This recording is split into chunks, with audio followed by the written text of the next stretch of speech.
Well, hello, fellow traveler. We're here to dive into a collective quest read for a little fixed energy alchemy, where we look at how to navigate a very significant transit we got going down. In fact, it's going down as of tomorrow, April 25th, and will be in place until August 3rd, 2032. There will be another revisiting of this energy when it goes back retrograde in December of 2032 through May 22nd, 2033. So this is some pretty heavy hitter energy, and I'm talking about Uranus moving in to the mutable sign of Gemini. We've already had a little introduction of this energy, and then it went retrograde back into Taurus for a while. Now, Uranus is not the most welcomed planetary energy in the sign of Taurus. Uranus is very off the cuff, spontaneous. It is the modern day ruler of Aquarius, so this is absolutely bringing in that fixed energy. But traditionally, Saturn was the ruling planet of Aquarius along with Capricorn. They both shared that ruling planet, and it wasn't until down the road that the planet Uranus was discovered that it got attributed to Aquarius. So we still have very much fixed energy in the mix here. Although we all know that though Aquarius is a fixed sign, they know how to go out there. They know how to be on the fringe. And so this is really bringing a more hospitable placement as Uranus moves into Gemini, all right? And there is also a lot of significant fixed energy that came into play recently. In fact, just yesterday, we had Venus that was in Taurus conjunct Uranus. And this is an event that won't happen again for another 80 years. And this was a significant turning point for us. It ended a karmic cycle that had been in play for 8 years. 8 years that went down in 2018 is when this energy was first initiated. So if you feel like the territory has changed, it absolutely has. You're not wrong about that. Nothing is going to be the same. I do want to tap into this a little bit and talk about what does it mean when we have the energy of Uranus in Gemini. What can we expect? I want to give a little bit of a view for this. We will go into individual portals of transformation through the lens of the different fixed zodiac signs, which are Taurus. Happy birthday to all the Tauruses out there that are celebrating their next trip around the sun.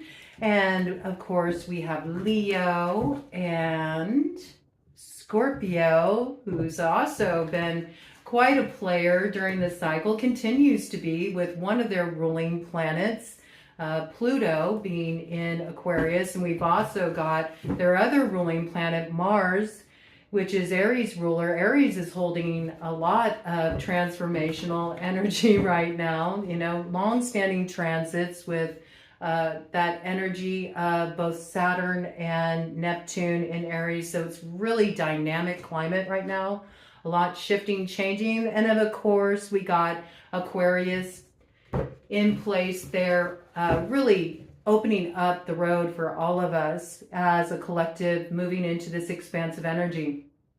And though you may not have a strong fixed sign placement, you still have the houses active in your chart. And those houses, of course, are the second house for Taurus, the fifth house for Leo, the eighth house for Scorpio, and the 11th house for Aquarius. So this is for everybody. This is not intended to be just for the fixed signs, but certainly you're really feeling this if you have strong house activation or strong fixed sign placements. You're definitely going to be experiencing a lot of shifts in this energy that you were really part of initiating with that Venus conjunct Uranus, which shook things up quite a bit. And what is it inviting in that's kind of unexpected? Because when we think of Venus, we do think of love and beauty. We have to remember that quality though. It is also open enemies, okay? But when it's in Taurus, when we experience this little shakeup of energy here, this rare conjunction, it really came from a place of value, understanding what we value, where we place value. And it also invited a little interesting energy into the mix in terms of what we value. It introduced a climate where we have to expect the unexpected. And certainly there's magic afoot. Things are in a very mutable, transformational state at this time. Anything can happen, where we may have been dealing with a lot of roadblocks and feeling like we were navigating so much stagnancy. This stagnancy is about to give way and shift into momentum. In fact, 8 weeks of radical movement forward. There's a lot that's going to be shifting, changing here. We just recently moved out of that post-Mercury retrograde shadow. So do expect the momentum to continue to pick up. And what you're really going to find is things that were missing, whether that's information, puzzle pieces, or certain resources, things that you needed, things that you desired, suddenly start to appear as if out of thin air. It is a little bit of that cosmic grab bag energy. We also have an environment where really anything can happen, anything's game, and it's time to hedge your bets a little bit. It's time to play a little loose, play a little fast, and be ready to turn on a dime, act spontaneously, because what comes around doesn't stick around for long in this kind of environment, especially with this Uranian influence. And what Venus and Taurus really infused in this was a very sort of sensual flow as we open up to this energy. And when I think of sensuality in terms of this particular transit, it makes me think more of being very acutely in touch with our senses, really being able to feel things out, having more of an embodied experience where what's happening that can seem a little out of body or out there and unpredictable is something that we're really rooting in the physical. We're rooting it in our vessel. And it's also that quality of starting to really unfurl and open up to life, open up to spontaneous experience, which means we can't be so hard and fixed and fast in our plans. And that can be a little bit challenging when we had the energy of Venus and Taurus. But with it now moving into Gemini, now things really get cooking because we can move more into that mutability. But we really brought with us our lessons in what we value and placing high value in the experiences we have, the connections we forge, and what we really desire to cultivate and nurture in our lives. And those are lessons that came forward from us all the way back from 2018. So this has been a lot of tricky territory. We've navigated, we did the checks and balances. We really looked at life through the lens of give versus take. And we are learning how to enter into a new reciprocal flow. And some good questions to kind of ask yourself as you're starting to move into the expansion and momentum of this energy is, what's in my cup? What's in my cup? What am I currently taking in? And how is that sitting in my bones? How is that sitting in my body? Do I feel nurtured by what's in my cup? And if I don't, what would nourish me? What do I need to put in my cup? And where do I need to dump out the gross cup and maybe invite in a little room for something to come in and fill that space that I can't anticipate is the very thing I need, all right? So think about what would really deeply nourish you at this time, and where you can address those needs, do start to take action to ensure that you are pouring into yourself. And where you don't know what those missing elements are. Open yourself up to some surprises as what you really need to fill that cup shows up on the scene. Wheel of Fortune energy, the wheel is spinning, everything is in a transformational state. We're starting to get our momentum here, and a lot is going to be changing as we dive into this energy. So this is a long-term quest. We're going to do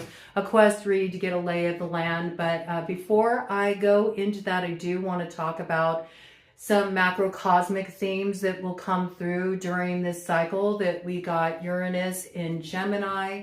It is the time of the tech revolution. Do look for more around AI and a lot of narrative around that too, about how we need to invest in this artificial intelligence. I do want to bring something forward around that for a moment here. You notice that the ones that are really peddling this AI movement to us are the billionaires, okay? And this is not the first time that we've had a sales pitch, you could say. You know, you're hearing a lot about if you don't jump on that AI bandwagon, you're going to be left behind. Jump on this wave of change while you can, or else you're going to be washed out to sea. And the reality is, it's the same old sales pitch that's been there since the dawn of time when it comes to those who are in the business sector and in positions of power. I mean, if you look back around 2018, the sales pitch at that time was, oh, it's all about course creation. This is the wave of the future, and you want to ride that momentum. And many people did catch that wave. I mean, I was one of those people that caught that wave. And yeah, you know, that window of expansion was very brief, and then it kind of wiped out. And you have a lot of people that ended up feeling really disillusioned, disenfranchised because of that. So remember that it's all about us and what we choose to invest in, buy in. We are the ones who make the market. We are the consumers. I will always say that our consumerism is our power. That is what really allows us to transform the way our society functions. So it's up to you if you want to jump on that bandwagon and invest in more of an artificial experience, or do you want to reclaim our ability to really get back to what's real, what really matters at the end of the day. And we have to remember, with that energy of Pluto in Aquarius, there's going to be these clashes of will. And I actually think it's more unconventional and progressive to get back to our roots than it is to go further away from that. And I think there's going to be a lot of shifting around that. In fact, with this transit of Uranus in Gemini, the movement is grassroots movement, and everything is going to be going down in the wood. It's going to be going down in your neighborhood. So things start small and spirals out from there. But we will see a lot of push in the tech sectors to get invested in AI. Also, there's going to be a lot of advancements in aviation. And if you want to look through that lens as far as these kind of tech advances, you can look back to the period between the 20s and the 40s. That's when we had a lot of reinvention, expansion, movement happening in the area of radio and aviation. And recently on one of my downloads, I brought in this sort of like invader from Mars energy around a radio show that came in, and I was talking about how what's going down right now really reminds me of kind of what happened back then in terms of media, how media is being used to affect the public. And I did a little research on that, and it really matches up with this energy of Uranus in Gemini. That did go down back on October 30th, 1938. It was an H.G. Wells story, The War of the Worlds, and it was adapted for a radio show. And the radio show was Mercury Theater on Air, ironically. And it was presented as such a realistic news bulletin that there was this Martian invasion in New Jersey that thousands of people believed it was real. And there were some unfortunate casualties as a result of that. It also stirred up a lot of drama. There was an investigation. But ultimately, it's what catapulted Wells into fame and notoriety. So there can be some of these kind of experiences going down. But in terms of how tech is going to affect us in the way that we communicate and what happens through the sectors of media, news, social media, online expansion, we do have to be aware of this sort of counterbalancing influence where it can bring in the psyops. It can bring in a little bit of confusion about what's real, what's not. We're already seeing that with AI. So these are more things to kind of look out for in relation to what's going down here. This is also a time when we're starting to experience more unconventional routes toward education. Now, certainly some of this is going on online. Some of this is going on through people sort of teaching themselves, you know, letting themselves step into fields where they're self-made, you know, through learning, through online resources and forming networks online. Also, a lot of people are moving out of traditional schooling to do homeschooling in relation to their kids. This is going to continue to move into expansion. There's also a lot that's happening in the mental sector, the way we process things. This is a time of liberation of the mind. It's when we're facing a lot of fast-paced changes, so we do have to think outside the box. We do need to respond with more spontaneity. We can't be in this state of conflict because of deliberation. Analysis can become paralysis if you stay in that place of is it this or that too long, and the climate doesn't really favor that. You have to know when to strike. You know, you got to strike when the iron's hot or the moment's going to be gone. Look for more tapping into intuition and really breaking down those boxes and looking at things more creatively when it comes to really knowing where you should hedge your bets, where you should make your investments, and really tapping the pulse of what's going to take off. And you will experience a little gridlock around that, a little push-pull around that.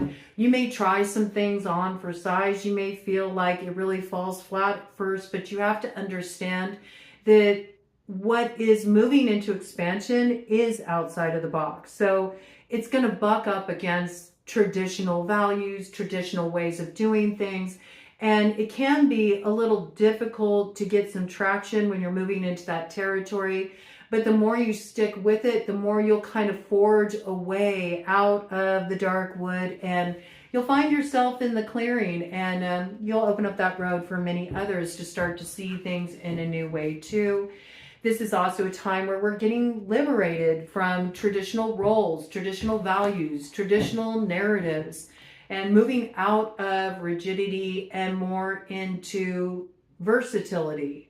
So there's a lot that's shifting here in the way we look at things, the way we communicate, even the way we connect with others. Social values are really changing. Everything is shifting. It's all up for reinvention, and I think there will be a lot of people that are quite challenged by this, especially when we look through the fixed lens where things can be sort of sticking points. And that's what we're going to be butting up against here. So just remember, when you approach these challenges and you're having trouble moving into more of an expansive view or doing something out of the ordinary, to really ask yourself where you can relax a little bit, where you can let go some control, where you can see a different perspective, and you'll find that you'll enter into more of a progressive flow.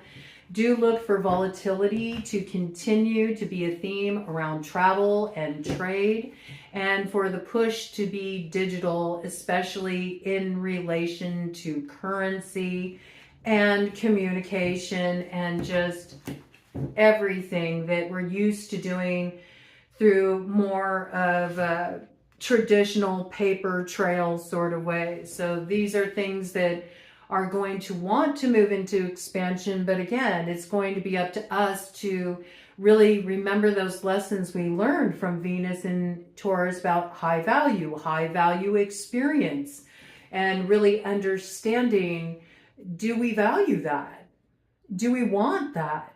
And what will be lost if we kind of move into that expansion? So there's been a theme coming in for a while now about taking the best of the foundation of the past forward with us, even as we move into expansion into the future. And it is about rewilding in the tech age. You know, some people would like to just go back to the start before all of this technological advancement.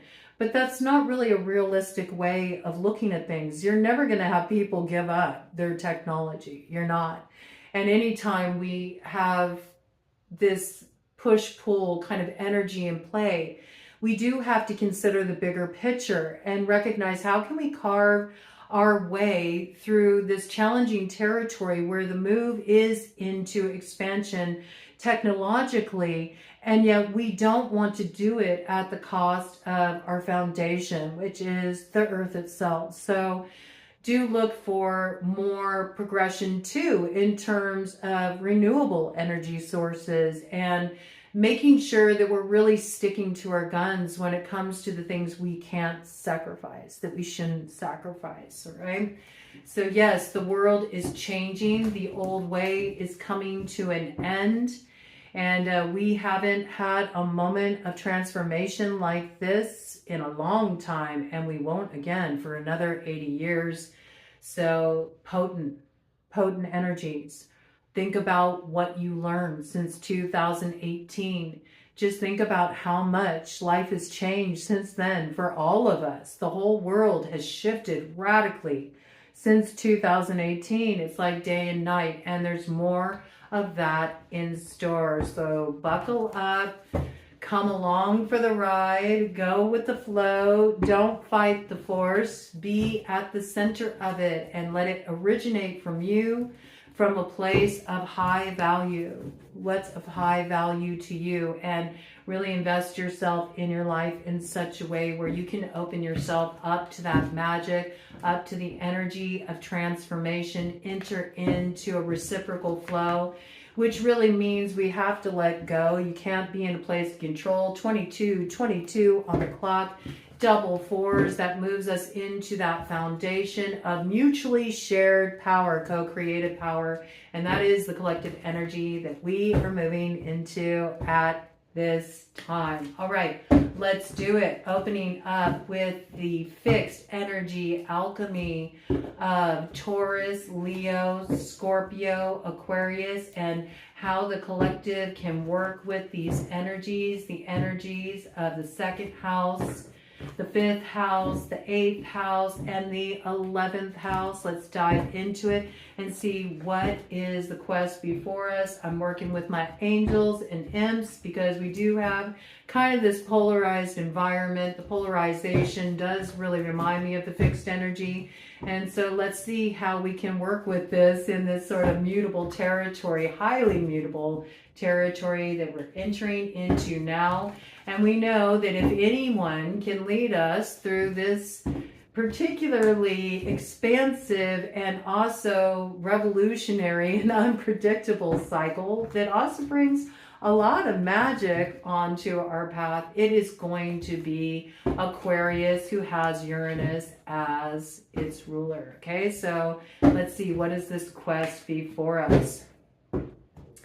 Basis of the matter. Well, we got 10 of Cups here. Okay, so this is where we're taking a little bit of that high value into view. We're redefining what the vision is here, what will really fill our cup, what will really give us that sense of happiness.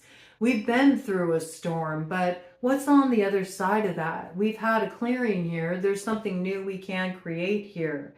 And we've been through a lot, but we also got a fighting spirit, and we're really figuring out what's worth fighting for here as we bring our energy together. And this is what's really going to unravel the machinations of those forces that would like to keep us from moving into that expansion. It's ultimately what is going to have us victorious as we bring our collective energy together and we really forge a road forward that leads us to a sense of peace, okay? Peace, unification, all right? That's what it's about. It's not about all the division. We do have to look at the ways that we're really trying to be programmed to stay in that divisory sort of stance. There's still the stronghold of wanting to keep things quite polarized here. But the more that we can enter into that space where, well, you know, it's up for exploration, you know, is it really this or that? I mean, where do those two different perspectives meet is going to be beneficial for us here. So let's see if we can get something on this. We know the basis of the matter is we want to have a new sense of what happiness is. It's being redefined at this time. Ooh, and I love it. I mean, we're opening up here with an Ace of Wands. So we're crowned by a certain knowledge here now. We do have power in our hands, each of us as individuals. And when we bring that power together, we tap into that quantum field of multiplicity where a new dream can be fertilized there and has offshoots that really start to grow and take over what's been sort of set in space, set in place for a long time. You know, you can't put borders around this kind of revolutionary energy. It is that rewilding. It's what can't be contained, this creative energy, this power that's stirring within us now that really does have us thinking outside the box, okay? This is what's really going to help protect us from losing the plot. We've been in this place before. If you look back to Atlantean times, and even times that are very similar, mirroring the energies that we're operating in right now, if you look back at the 20s through the 40s and everything that was happening at that time in terms of what we were warring for, you know, we find ourselves in a very similar place. And this is about remembering times when we could have gotten it right, but we chose advancement at the cost of something that we should have valued more. So this is really allowing us to move into this energy with awareness, move into this energy recognizing that we do have power to create a change here, but we want to be mindful of how we move into that so we can protect ourselves from experiencing the same kind of losses we've experienced before because we just wanted to take up more territory. We wanted to have more power and we weren't really kind of thinking of the bigger picture. That's what's so important at this time. Ace of Wands, good way to open this up. So to me, that is that energy of the Spear of Lu. It's when we do have a certain insight. We do have answers because of what we've been through over the past 8 years since 2018. And now we can chart our course in a new way. We hold power in our hands because anytime you have self-knowledge through your experiential database, then you do know that that power and the way you use it, it carries a certain weight. So this is what we really need to be mindful of. Are we using our power in such a way that it's getting us more rooted into the matrix, getting us more rooted into the programming, continuing to keep us in a place of division? Or are we using our power in such a way that it really is opening up a new road that has room for everybody, where we can truly unify that power and effect a powerful transformation that in fact changes the course of history? I mean, we are at one of those juncture points right now. So we're being charged with some power here. You're going to feel this going down, of course, in your personal life and the choices you're making and the way that's changed. Maybe the way you're moving is very different than how you were moving back in 2018. You had to go through that rough stretch so you could really understand what you value and what needs to be cast aside. And a lot of that was difficult. It was hard to let go of some of our old ways of doing things, old ways of seeing things, but now you're really ready to put what you learned back there into motion. So you're going to be having some power put in your hands. How are you going to use it? Make sure that you're using it from that place of self-knowledge and what you learned with the closing of this 8-year cycle that we just moved through. Okay, so let's see. What is the nemesis on our path as we move into this energy of Uranus and Gemini? What is the nemesis? What is our challenger on the path? Ooh, we do have a shadow influence coming through.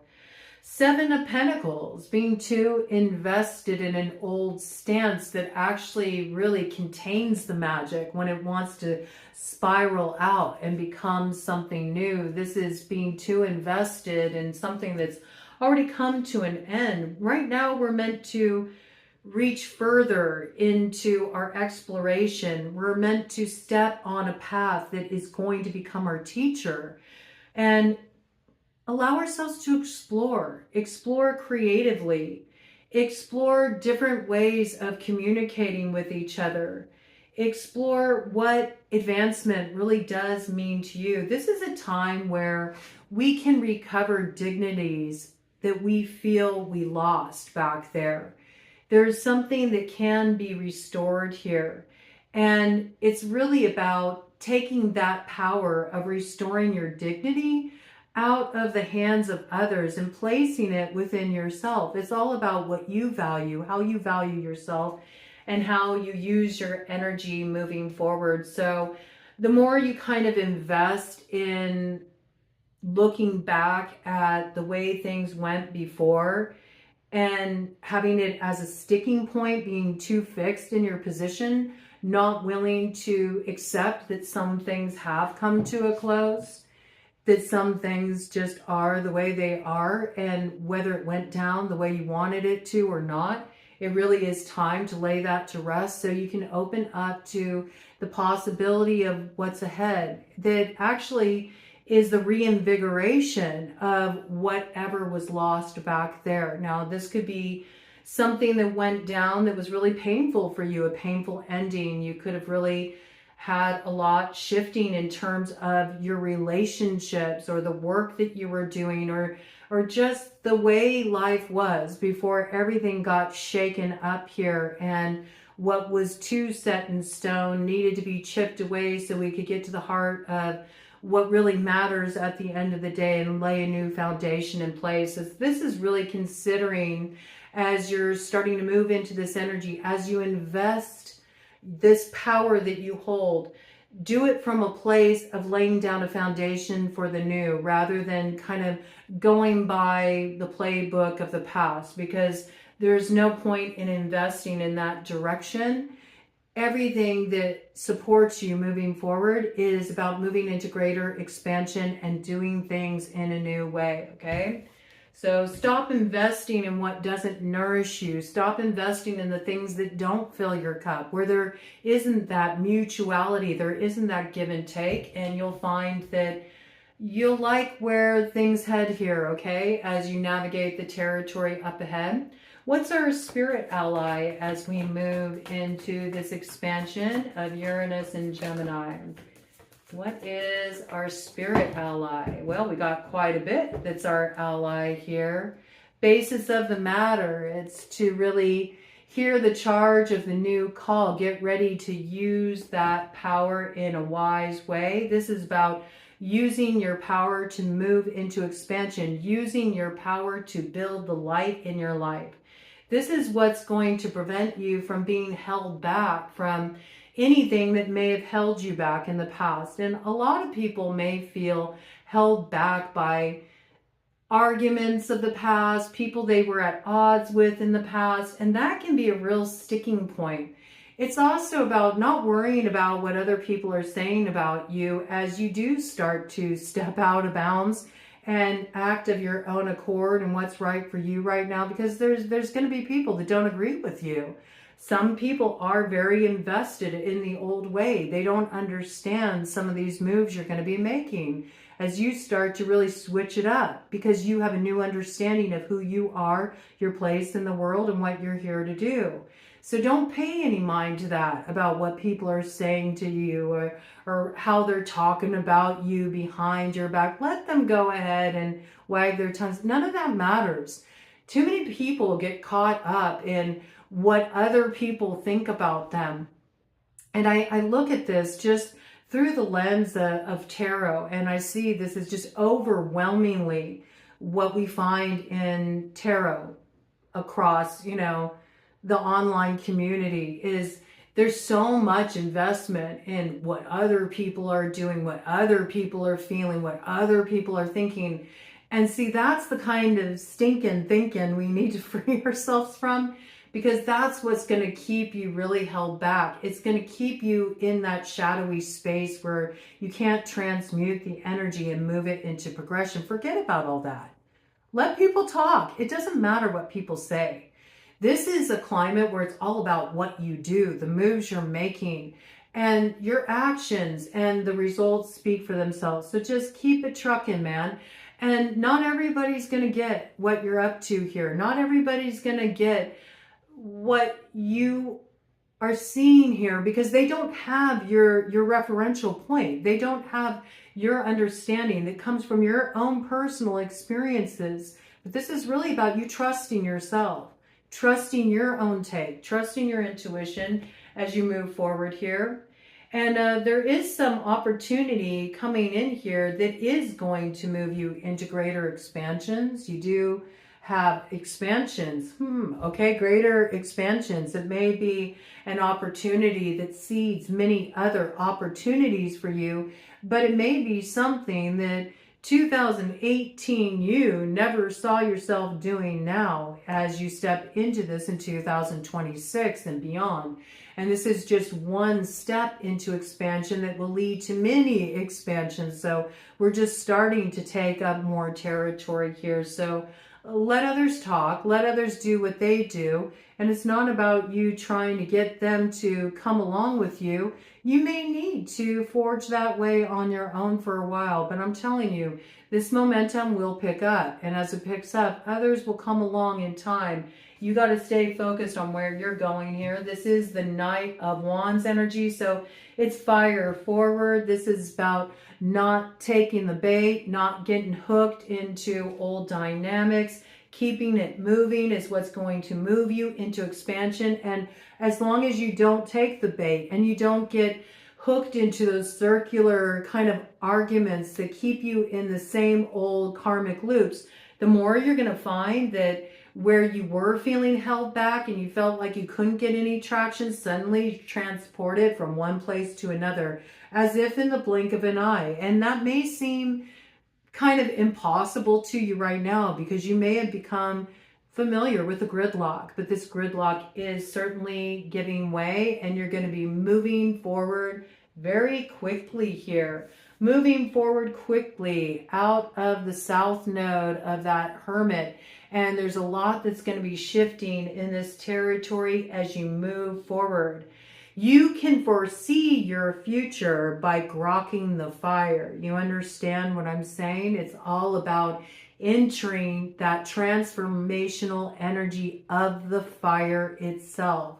This is about going through the fire, allowing it to temper you. And when we're moving through the fire, it is always a test of truth. And in this case, looking at it through this lens of Venus conjunct Uranus that really kicked off this energy and opened up, it's about that point of value. Only taking forward with us that which is of high value, and leaving the rest in the south node as we forge our way forward here. But a lot of you are going to open up this journey on your own. And the way rises up out of the data bank of your own wisdom from the experiences you've been gathering since 2018. So trust that, okay? Now, I get it. There can be some challenges with that, because you may have been dealt with some, unfair circumstances. You may have faced some characters who were playing a little dirty pool. You may have felt betrayed with the Five of Swords. And I think this can really hang people up too, where they want to see that retribution. They want to see justice. They feel like something wasn't fair and they want to make it right. But, you know, that desire to know when is it going to be balanced out for what happened back there, that's the thing that can really hold you back. So forget about that. And instead think about the way that whatever happened back there, it was for your benefit. Whoever, you know, caused problems for you, betrayed you, worked against you, sabotaged you, it really did you a favor, because there is some kind of knowledge, there's some kind of wisdom you acquired from that experience. And as long as you're focused on this, the more you're kind of chained to that stagnancy of the past. It doesn't allow you to move into the expansion. It's almost like the angels are saying here, look, forget about this. You don't want to be burdened by this anymore. Just charge forward. You've already learned your lessons, so charge forward here. Let this come to a place of rest. Let it recede into the archives of the past and use your power to propagate the light in your life right now and move forward. That's going to get you where you need to go. And when and if the time comes when you need to know, you will know, all right? But it's not going to happen when you're too fixated on what's going on with others. And instead, it's time to really move into that space of individuation, even as you're starting to open up to new experiences with others and moving into cooperation with others who are kind of sharing the same reality tunnel as you and are wanting to have a more optimistic future that really does think from a collective mindset instead of moving from a place of, I just want to get what I can get and it doesn't matter who I have to step on to get there, okay? So let that go, all right? Let it go. Just give it a time out for now. And maybe stop focusing on that so much if you have felt like that's a sticking point. And some of you may feel like that. You may feel like it's really hard to let it go because you went through some rough stuff, man. And I hear you. I get it. I don't think any of us haven't had these kinds of experiences, especially since 2020. I mean, there's so much that has changed in relation to social dynamics, how we see each other, how people communicate with each other. And it definitely did shift dynamics quite a bit. We saw the worst of people, man.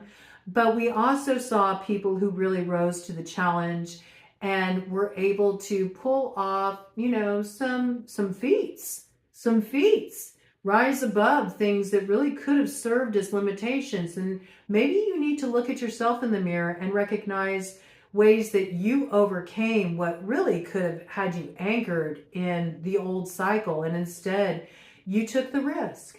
You took the risk to transform, okay? You did the work. So don't go back to those places, those unhealed places, when you've spent enough time there. You know, you have to open yourself up to life and experience again and be willing to see that maybe you don't know everything that's up ahead. It's not going to be a repeat of the past because you're not who you were back there, okay? This is an opportunity for a little magic to start to weave its way into your world. So invite that in. That's going to be beneficial to you, all right? What is the lay of the land for the collective as we're moving forward here? Well, that came out very quickly. A little blocking, kind of cross, shadowy energy. We got Queen of Cups energy coming out here, okay? Yeah, I mean, this is really about us opening our hearts up again. It is what it's about. It's about moving more into that flow of respecting that our hearts hunger for more. You know, we don't really want to stay in this self-protected, closed off space. And anytime we want a little bit more love, a little bit more beauty in our lives, well, we have to take the risk to open up and be vulnerable again. And I think that's kind of a challenge for a lot of us at this time, is just really opening up again, especially after feeling like we dealt with a lot of disillusioning experiences and rough stuff. And, you know, don't have so much pride that you can't soften it a bit and just let life in to touch you and affect you and move you again, because that's where all the poetry of life comes through. This is where the beautiful musing energy can come in, and you can actually start to feel inspired again, right? It's much different territory we're moving into here, okay? So, you know, cross that bridge. Let the old stuff be like, you know, just troubled waters flowing on through. Something's transformed here, and it's time to catch up with what's already transformed and sort of move out of that space where, you know, you're afraid to kind of come out of your chrysalis state and see what's out there as you gain your wings and a new sense of elevation and freedom here, right? Will you be able to stay in your safe space as you open up to all of this? No, but there's never any safe spaces. There's always a risk, especially when we're opening up the heart. But this territory we're moving into, it does really require that we move into it with an open heart, and that we're able to move into that place of greater self-expression and also bringing our creative energy forward. And there's no way that you can enter into that creative flow if you're blocked off, if you got the heart space too guarded. How can you ever come back to life if you're not in that space where life can pour into you? You have to get ready to open yourself up to receive here, okay? So that's the lay of the land. But I do see it's kind of a challenge at this point, because there's a lot of people that are still feeling very attached to having the answers. They need to know, why did that happen back there? Why did you do that to me? Why did everything come undone just as I thought it was all coming together? Because maybe, just maybe, there's something coming together in a much more beautiful way than you can anticipate, and a way that really represents who you're coming to be now, okay? So just be open. Be open to the wheel of fortune turning and giving you quite a different view than what you expect here, okay? All right, what is the beef? I mean, I think we know what the beef is. It might be a matter of pride. You know, I can see pride can be a sticking point here. Yeah, pride. It's all about, you know, being seen as the winner, okay? This is what it's about. It's about that competitive spirit with the Six of Wands. That's the beef, you know? But the more that you're invested in winning a battle or proving a point or being the one that's viewed as victorious, the more that you kind of shoot yourself in the foot. You got to play the long game here. Maybe that's a good sort of point of exploration. What does winning mean to you? What does it mean to win? It can be a good point of meditation just to really consider that and be honest with yourself. It's okay. You know, if you have more kind of murky, shadowy stuff come forward where you do recognize that maybe you're in a little bit of grabby energy or kind of self-centered energy, it's okay. It's good to acknowledge that, but question, how did that get there? And if you do feel like that, what are you trying to prove? What is that coming from? What evoked that feeling in you? And how can you start to transform this energy where it becomes a win-win situation? That's really this territory we're moving into. It's like mutually beneficial situations where there's a real give and take. It's not just about what works for me or what I feel would be the victory here. It's about mutually supportive situations, relationships, opportunities where there's a beautiful reciprocal flow coming in here. Something we want to set in motion for longevity here, for the long road home. Because if you're in this place of competition, I mean, eventually that's going to wear you out. If you're always in these embattled places where you feel like, no, it has to be my way, and there can't be any give and take where you can see a different perspective or open up to possibilities, or maybe even an entirely different objective than you were set on before, because you're too set in feeling like you had to be the winner in a situation that didn't go down quite the way you wanted it to. You may be so grateful that you lost that one back there when you see what wants to line up for you. So give yourself an opportunity to really explore this a little bit and understand your relationship with competition. What does it mean to win to you? And be really honest with yourself about that. Don't be judgmental. Don't shame yourself about it, but just be honest, because all of us were raised with certain ideals and foundational understanding that came from our upbringing. So some of this stuff can be really difficult to unplug from and unravel, but ultimately this kind of exploration is what's going to prevent you from further challenges, further sticking points in the future, and things that do make you feel like you're kind of getting back into a cycle of coming up just shy of really hitting the mark. And for me, I really view winning or being victorious as constantly growing and evolving and changing. That's the true victory. In my eyes, I'm not really a competitive person.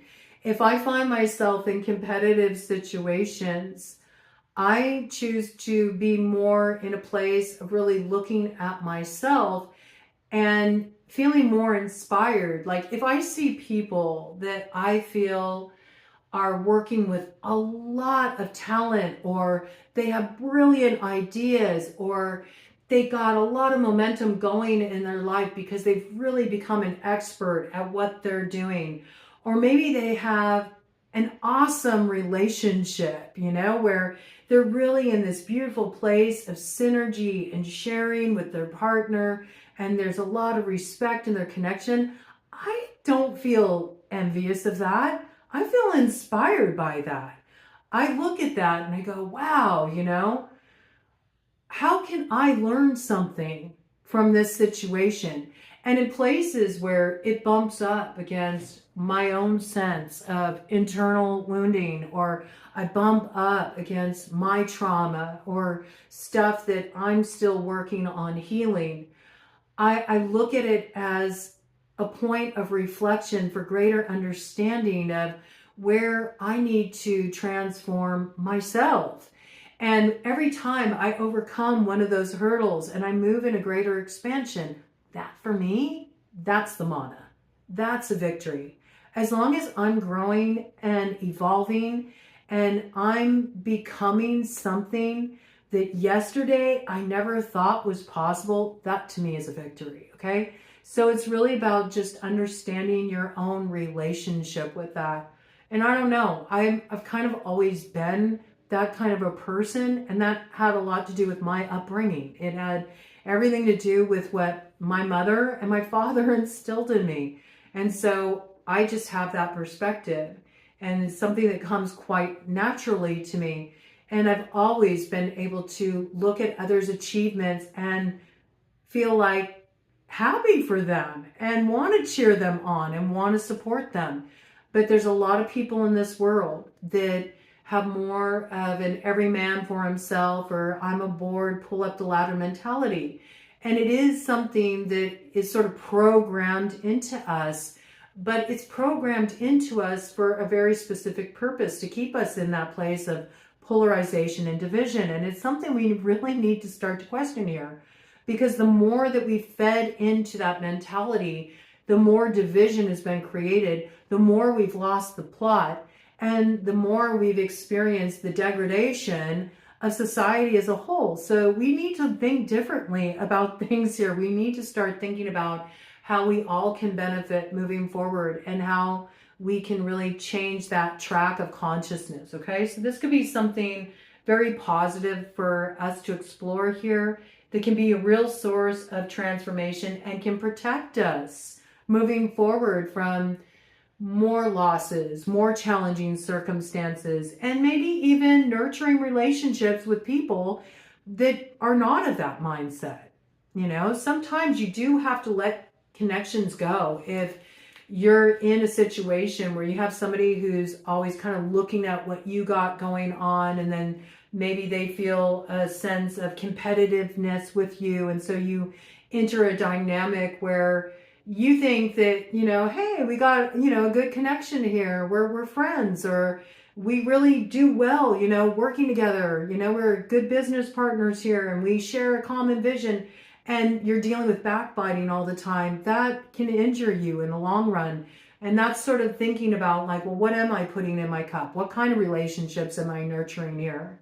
You know, is there really give and take, or is somebody kind of always kind of looking at me and seeing what I got going on and seeing how they can best me? You know, this is sort of an internal inventory you need to do here, and maybe look at connections that you do feel really supported by, and maybe you need to feed those connections a little bit more where it's mutual. You know, you cheer each other on, you lift each other up. That's, you know, what's going to carry us forward here, right?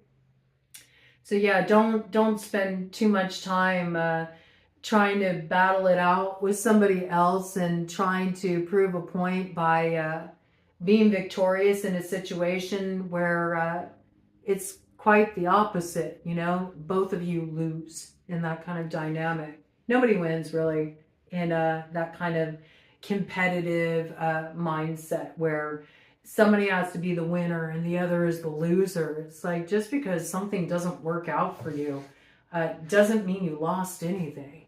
It just means it wasn't for you. Maybe you don't recognize that right now, but if you can have more of a philosophical view and say, okay, you know, yeah, that hurt, or I was disappointed, I wished it would have turned out that way, but you know what, I'm going to kind of trust that maybe, just maybe, there's something more in alignment for me up ahead, and I'm willing to open up to that possibility. And then you'll see how different life starts to flow for you. All right. Okay. What are the consequences we need to deal with as a result of our past actions? You know, things that maybe we set in motion back in 2018 and forward up to this point that do have a little bit of karmic work attached to them that we need to be aware of. I mean, we got the tower here.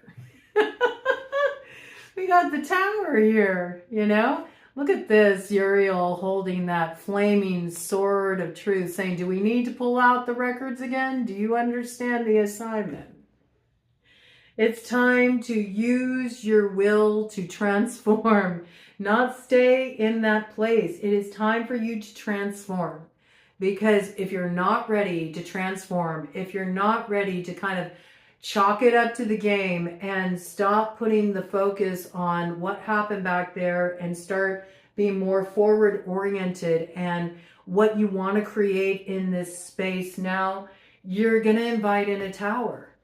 You're going to invite in disruption, and you're going to have more of these forced awakening experiences. It's a choice. You can do it the empowered way, where you move into a space of acceptance, allowing, and trust in yourself to be able to navigate the unknown territory and find it smooth going. Or you can resist and continue to stay in these competitive, embattled spaces, needing to prove your point, needing to best another, needing the answers. Why did you do that back there? And instead experience more stagnancy, more upheaval, more disasters coming onto your path to move you out of your inertia and force you into seeing a different view. Okay, it's up to you.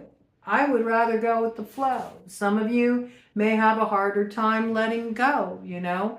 It's a personal choice. One way or another, though, you're going to transform, whether you do it the easy way or the hard way. All right, so play it loose, improvise, you know, and make the best of what you got to work with. And if you take that spirit forward with you here, it's just going to be a much smoother passage through this territory for all of us, all right? All right. Well, what's the power to be gained through self-mastery? If we answer the call, and we recognize it's time to transform, and we don't stay in those embattled places, what is the power to be gained? Through opening up to what's ahead. Ooh, look at that. Look at that. Well, I mean, we got High Priestess energy coming in here. We have the balancing of the lunar essence with the solar essence. We embody our creative energy. We embody our inspiration. We embody our emotions, our intuition, and we trust how that dictates the flow and how we're led. And this provides the avenue that allows us to build the light. We take the action and we start to see our life transform. This is when that alchemical ability is really harnessed in the form of transformed material reality. Our life changes.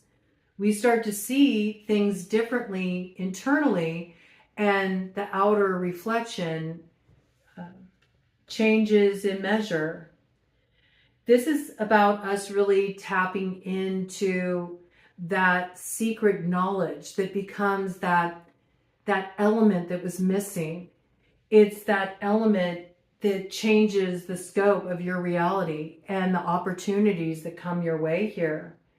This also opens up your heart. It opens up that space within you that is willing to trust, because a lot about really being in the intuitive flow does require open-heartedness. It does require that you open into that space of receptivity where you can receive the energy, and it does get rooted in such a way that you respond to it from an instinctual place. And the more that you do that, the more you're going to find that the vision of the world and how you would like to see that transformed for yourself really does come into view. The inner starts to match the outer, because you're no longer looking at it as being sourced from what's outside of you. It's about your inner vision. It's about your receptivity. It's about your conductivity and the way you're managing that and how it results in your outer circumstances. This is really transforming your outer reality and really finding that the heart space opens up because there's so much there to receive. There is beauty up ahead. And this is also about recognizing that the worst of it is done with the Ten of Swords. Something has come to a close. And you don't need to revisit that by fighting what's come to a close. The more you fight what comes to a close, the more you perpetuate towers in your life. This really does allow you to step into a place where you're no longer afflicted by that. And instead you start to align with more of what is harmonizing with who you're becoming now. Does that make sense? The more that you're connected to the rough stuff you dealt with and continually processing that, looking at that, needing answers about that, needing justification for it, the more you stay in that particular energy signature, the more you have to be shaken loose from it. The more that you experience the Ten of Swords over and over and over and over again in the form of towers. But when you recognize this, that, oh, wait a minute, I am the source. I am the flow. I am that waterway. And I am the avenue that it expresses itself through. I am both the one who walks the road and I am the road itself. The more that you recognize this, the more that road does rise up to meet you and match where you're at internally. The more you understand that your outer circumstances are a direct result for where you're energetically at internally, and you can spot the tripping points.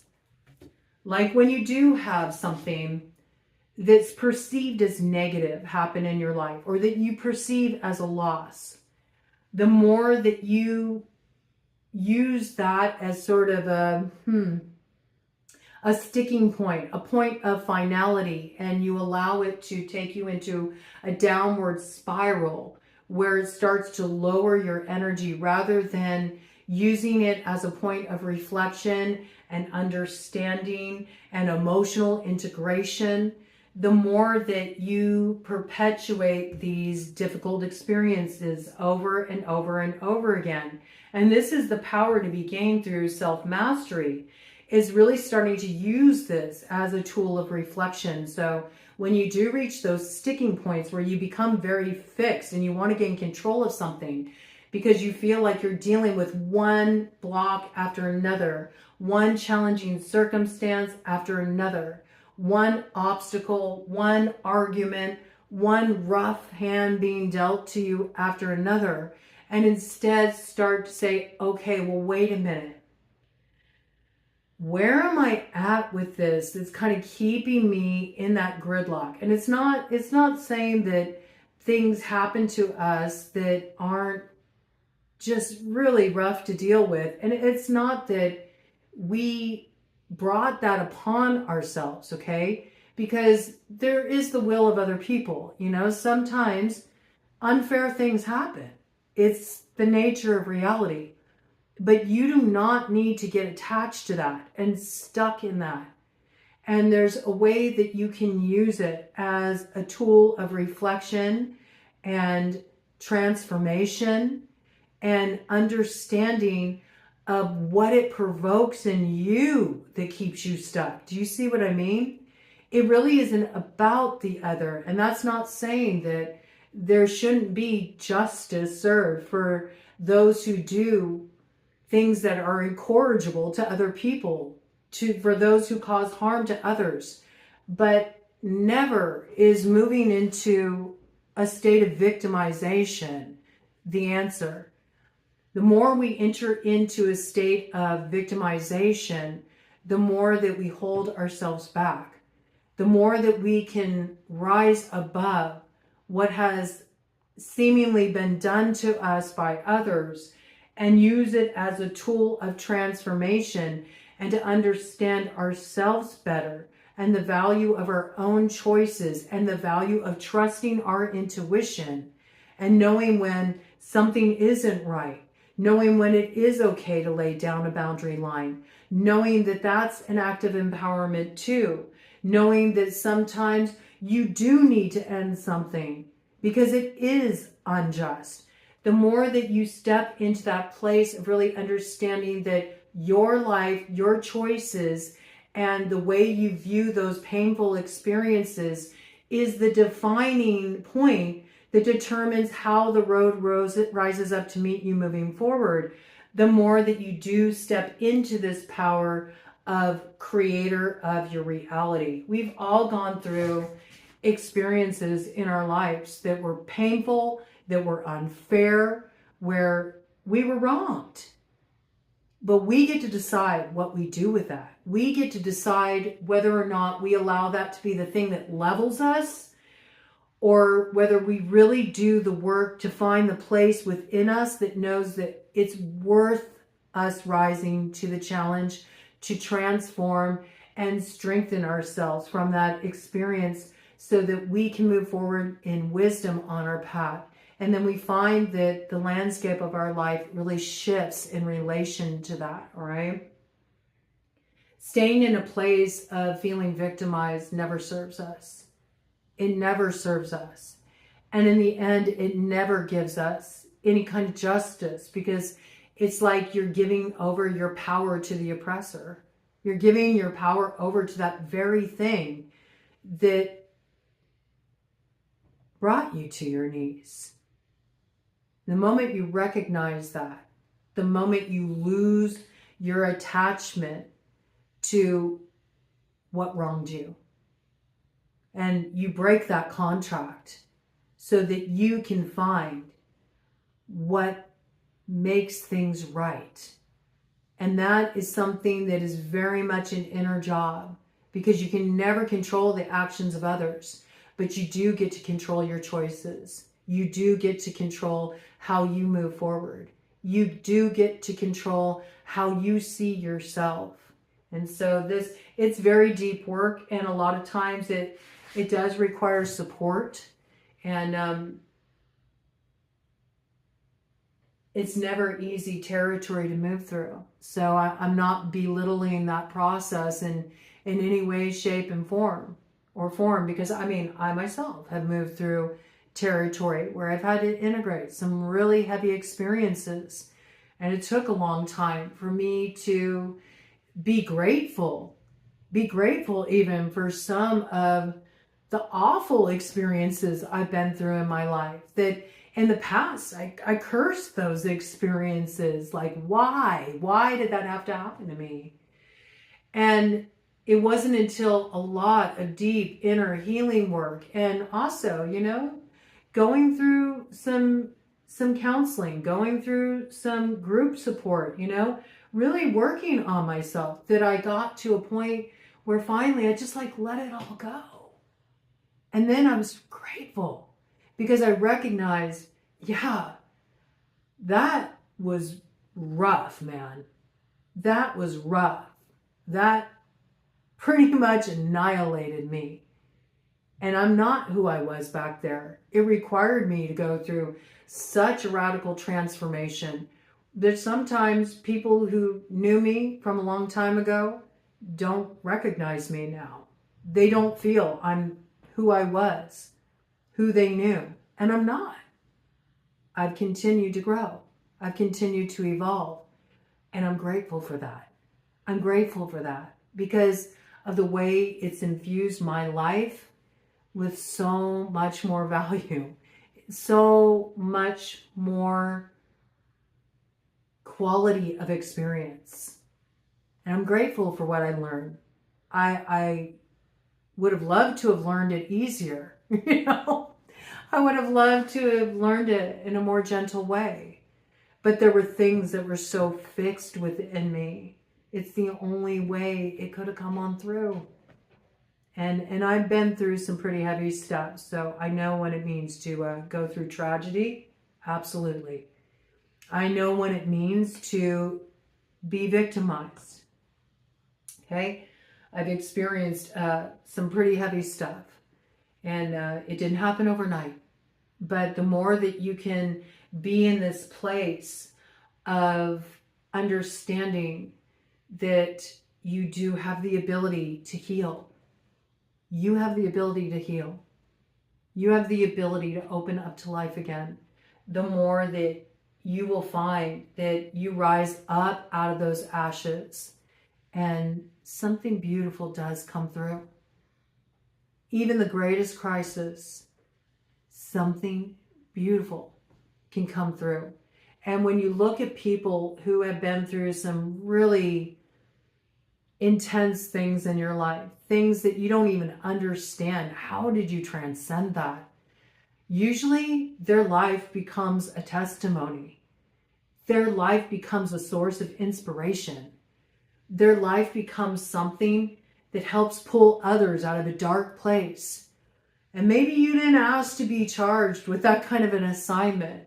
I'm speaking to those who've got real rough roads that you had to forge here, okay? But there's always a place that the light does peek through, even the deepest wound, okay?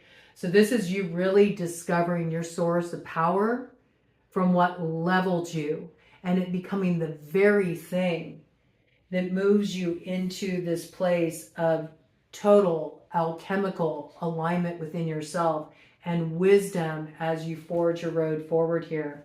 And it is going to be that recognition that transforms your material reality. You don't have to stay stuck in old generational patterns. Your light can transform.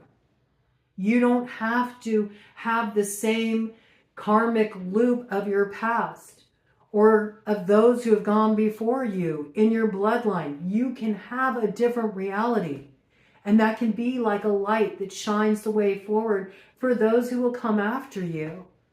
So this is really about taking the risk to understand that it's not about anything outside of you being the answer or healing you. Healer, heal thyself. You got it all in you. And that is a power. It is such a power when you recognize that even the most painful experiences that have happened to you are the source of your power, are the source of your wisdom, and are the source of your strength moving forward, that they too are a gift.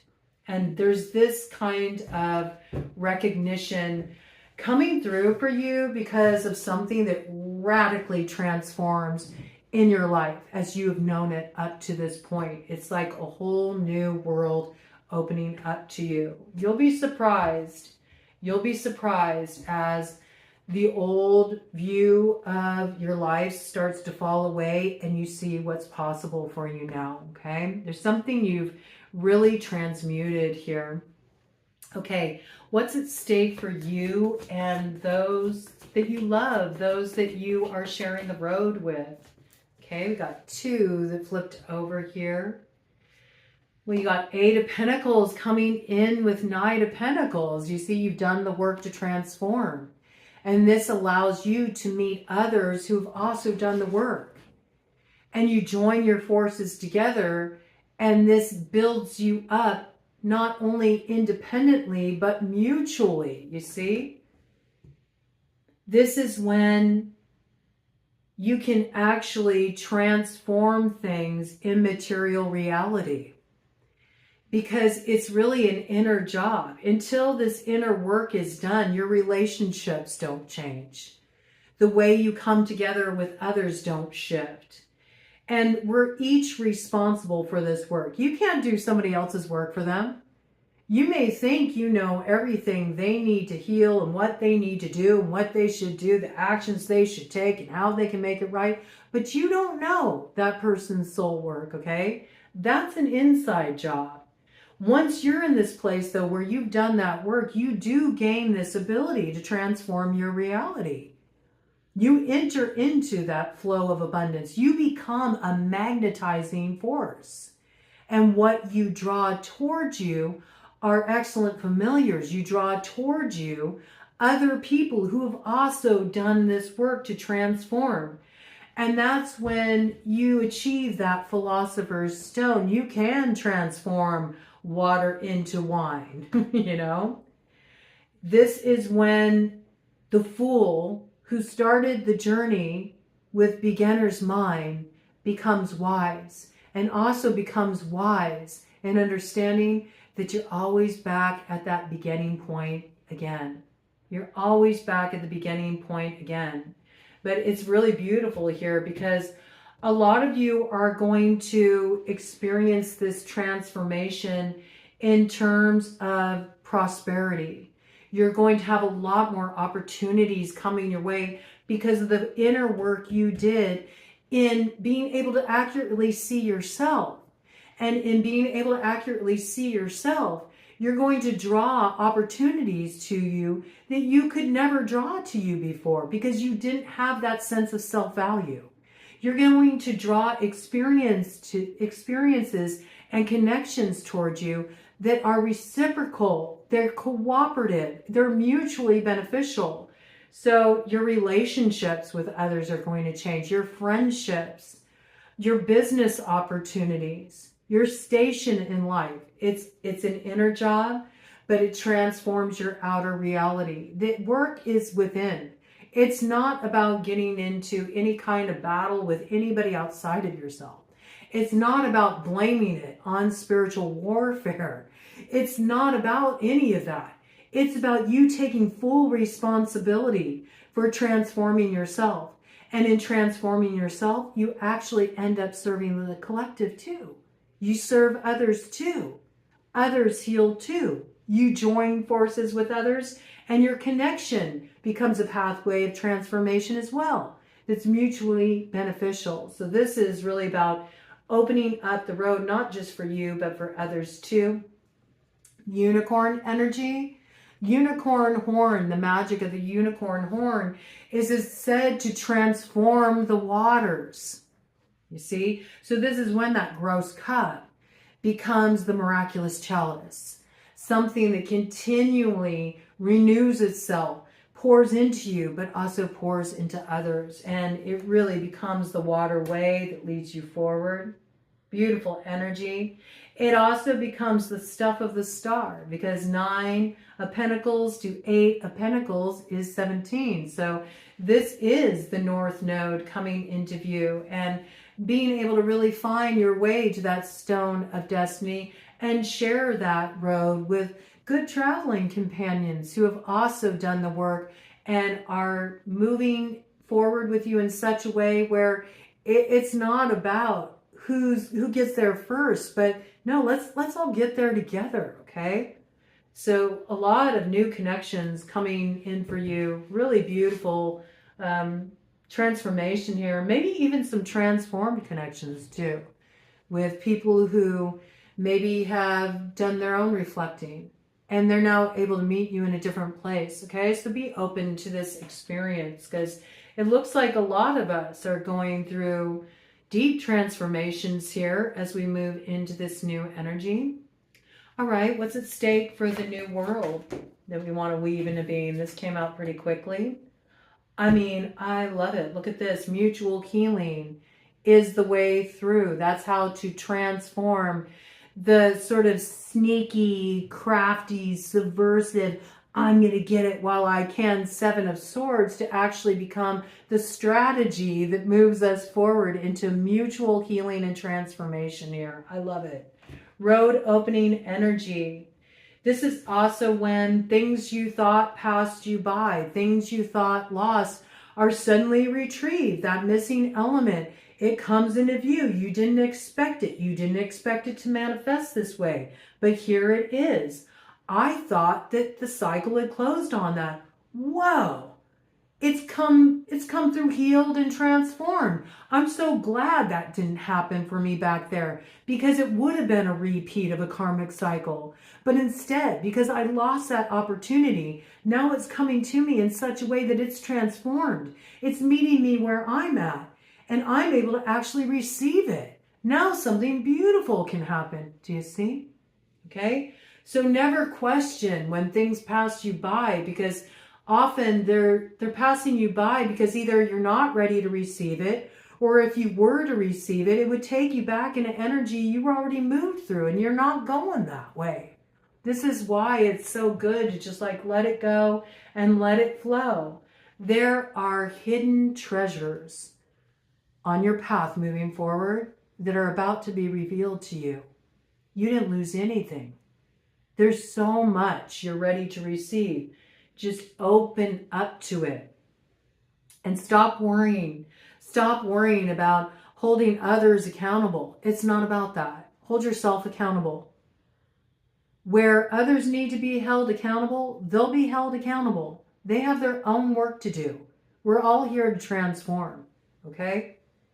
Some transform being dragged, kicking and screaming to get there.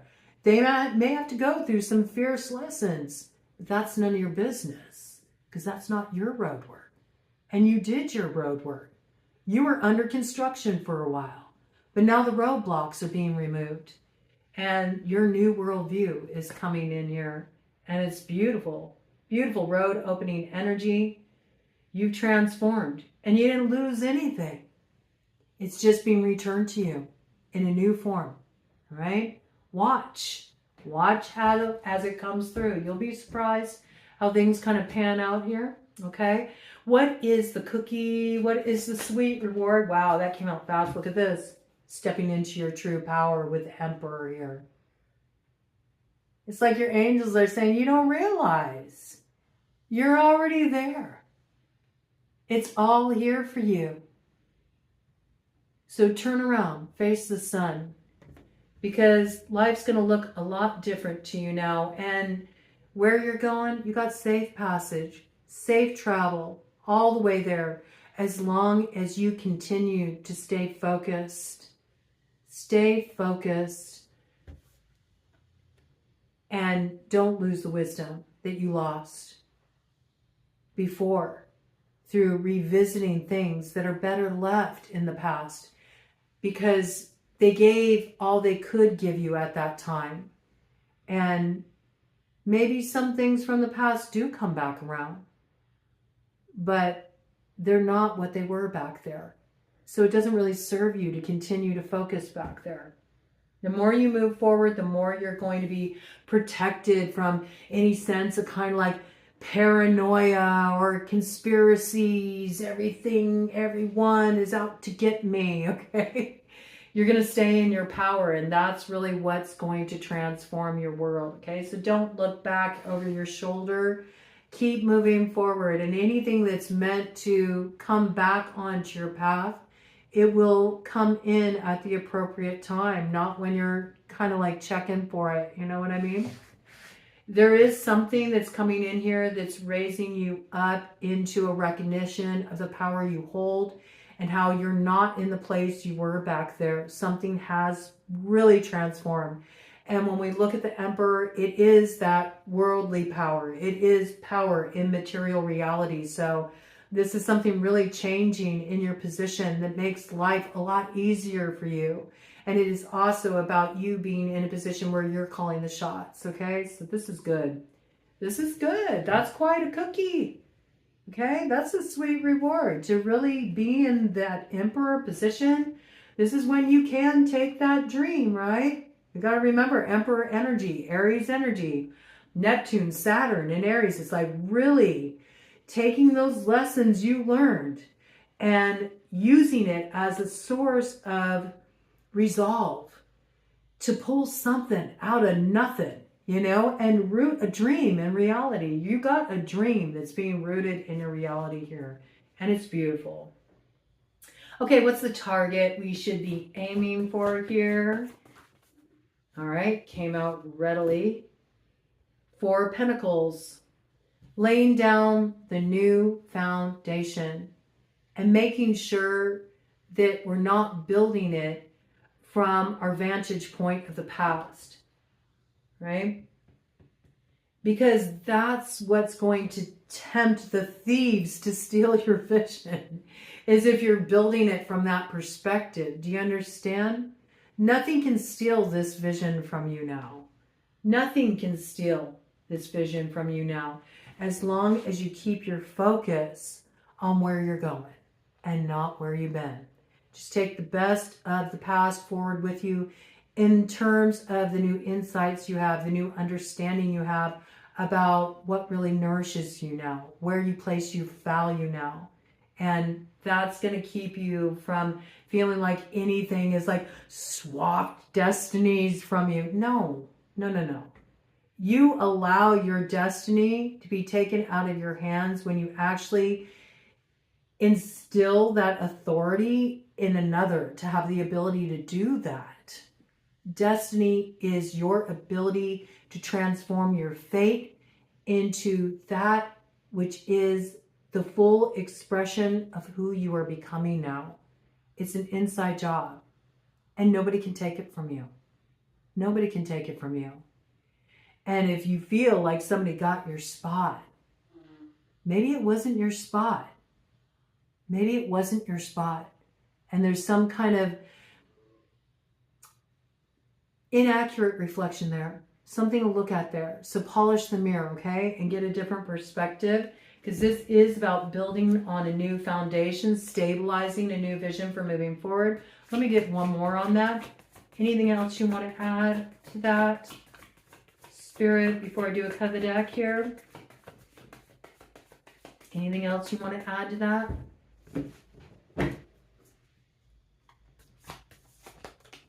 Okay.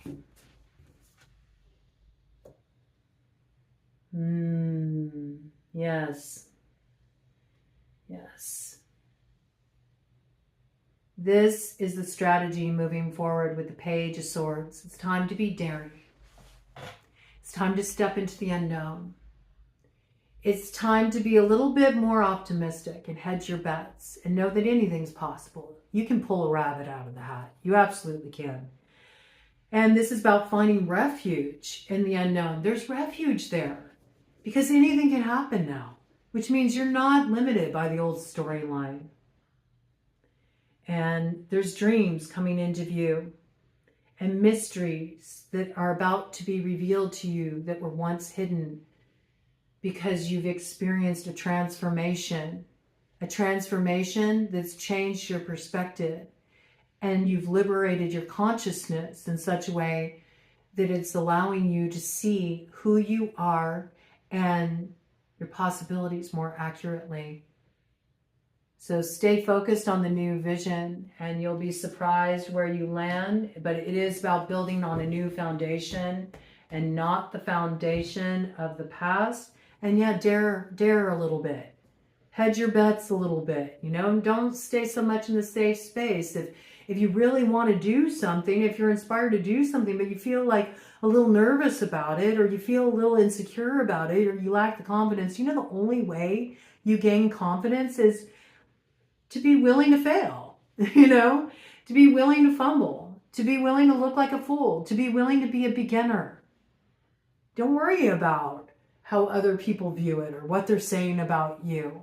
It's not about that. This is about you believing in yourself. And the more that you allow yourself to take those risks and push the envelope a little bit, the more you feel strengthened by it. And the more you can kind of like laugh at yourself when you do stumble, and the more you learn, and the more you grow, and the more you evolve, okay? So be daring. The future is brighter than you may anticipate at this point, okay? Cut of the deck to cap it off. We got the Six of Swords. So yes, it is about moving away from troubles at this time. It's about getting out of the ego and instead just getting into that place of being willing to try something new, experiment, and again, embracing that spirit of the Fool and recognize that there's a little fortune in folly, you know, and taking the risk and being enthusiastic and just getting in the mix of things and seeing what's possible here. It is the thing that will move you forward faster than you anticipate. The more you're willing to just be the beginner and try it on for size and see what happens without having to have it all kind of like planned and figured out. You'll be surprised how far it will carry you. In fact, it could travel you around the world and back in an instant. And, you know, have you bridging the divide that could take somebody more set in their way and too bent on staying in a safe space, years and years of time that, you know, it's time to kind of like experience it now. Why delay your gratification and the realization of your dreams, okay? So yes, you know, and I do think, you know, where you have been wanting truth about things that felt unfair, you are going to get the answers. I think the truth will be revealed to you. Those things that have been like missing pieces that have been kind of nagging at you, those gaps, they're going to be filled for you, but not when you're looking for it. It's more when you're in the flow, and then you're going to understand why things went the way they did, who did what, and what motivated them, and you'll have all those answers. But I dare say by the time that comes through for you, it's not even going to matter to you anymore, because you're just going to be in your new flow, and you're going to be unearthing those hidden treasures that have been waiting for you to discover through being willing to just take the risk and go out exploring and seeing what you can find now that you freed yourself from all that stuff. And, well, anything can happen. Clear view ahead here, okay? So you got a lot of assistance here in spiritual realms as well, moving you out of your troubles and making all things possible to you that weren't possible before. And this is interesting because the bottom of the deck, this is faced. Ooh, this is interesting. It's like covering this, which you can't see. That's interesting how it came in like this, okay? What was on the bottom of the deck that was concealed? We got 5 of Wands here, okay? 5 of Wands, all that competition, all that like battling it out. Who's gonna win on this quest? Who's gonna seal the deal on this campaign? And this is really about that kind of like all that politics and ambition and all the factions and opposing forces, all that stuff that keeps us in that place of division. And because you're willing to like sacrifice that, okay, and just focus on yourself and where you're going and allow yourself to harmonize with, you know, others who are starting to come into the new sense of awareness that you are, you're going to find out over time that you're actually getting your justice and alignment, and judgment's already been called here. There's something you've already secured here. You've already secured the field. You just don't see it yet. So stop delaying everything you've been waiting for, because you might be surprised how things turn out here. The truth will be known. You have protection here because you did seek out the truth. And you didn't seek out the truth outside of yourself. You looked for it within. And that's the thing that seals your destiny on the other side of fate here. It's beautiful. But it looks like where you may have been deemed the villain, or you may have been the martyr, or you may have been the scapegoat, the truth is going to be known, and all things come right in the end. This is justice on your side, especially in a very embattled, conflicted situation. Something's being set right. So I think you will really appreciate the way this all turns out for you, okay? All right. 1:36:24. We are now going to go into the portion of this download where we open up 4 different portals of transformation connected to the different fixed sign energies. You, of course, can pick your particular sign if you have a strong fixed sign placement. If you do not have a strong fixed sign placement in your chart, Taurus, Leo, Scorpio, or Aquarius, you may want to look and see, where do you have a strong placement in one of the fixed houses? Where do you have a strong placement in the 2nd house of Taurus, or the 5th house of Leo, or the 8th house of Scorpio, or the 11th house of Aquarius? You might want to choose that particular portal of transformation. Maybe you're dealing with a fixed sign and that's weighing heavily on your mind, okay? You can pick that particular sign's portal of transformation. You could also look at your progress chart and see where you might have a significant transit going down in one of the fixed houses or signs and go with that. And if all else fails, you can just pick whichever one is speaking to you most at this time as a zodiacal archetype, and that works too. All right, so there's something for everybody here as we navigate this territory, because we can all have those places within ourselves where we get really intractable and we just get used to our comforts, and it's hard for us to step outside of the box we put ourselves in, or the box we allowed ourselves to be put in. So this is beneficial information for everybody. And I'm just going to keep this real simple, real clean. This is going to be brief, to the point. And we're going to use the Arcane BS deck for this. And I'm going to cut the deck into 4 different piles. We're going to read the top card, the bottom card, and a split of the deck to get the messages for what's coming through with this major transformational transit of Uranus in Gemini, and how you can start to set this energy in motion in your life and how it may come through for you, all right? We're going to start first with Aquarius. Will be the first cut I make here. Okay, so pile 4 will be Aquarius. And then we're going to do another cut here for Scorpio. Pile 3 for Scorpio. There's a little something that wanted to linger there for Scorpio. So there could be a connecting point with Leo and Scorpio there. Okay, because that's the next one we're going to cut here is Leo. Scorpio will be pile 3.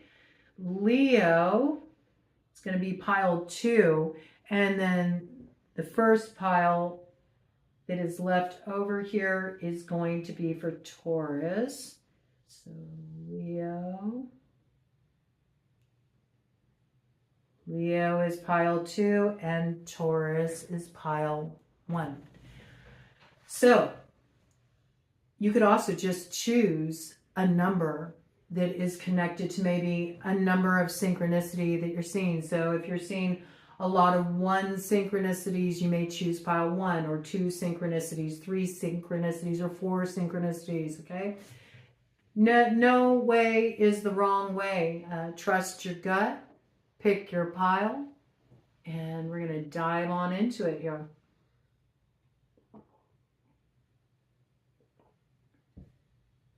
All right, so we're going to start with Taurus at 140.50. Okay, Taurus, transformational time, action you're about to take. You're in your power. You're ready to forge a new foundation for your future. There may be some kind of risk that you're taking here. You are stepping into a brand new cycle. It's all brand new. You are getting a firm yes. Like there's something that just your spirit just knows, like, yes, this is for me. And you are getting the keys that open up this door of opportunity, and it's leading to a transformation, major new beginning in your life. Basis of the matter. I like this. I like this, Taurus. You could be dealing with a Pisces. It's possible. The wolf is Pisces on the medicine wheel. But I also feel that this is really about you trusting your instincts about something. I think that you recently relinquished control, like you let something go. You stopped holding on to something so tightly. It may have been difficult to get to that place, but you finally just knew it was time. You knew it was time. I have to let go. I have to open myself up to whatever is transforming here.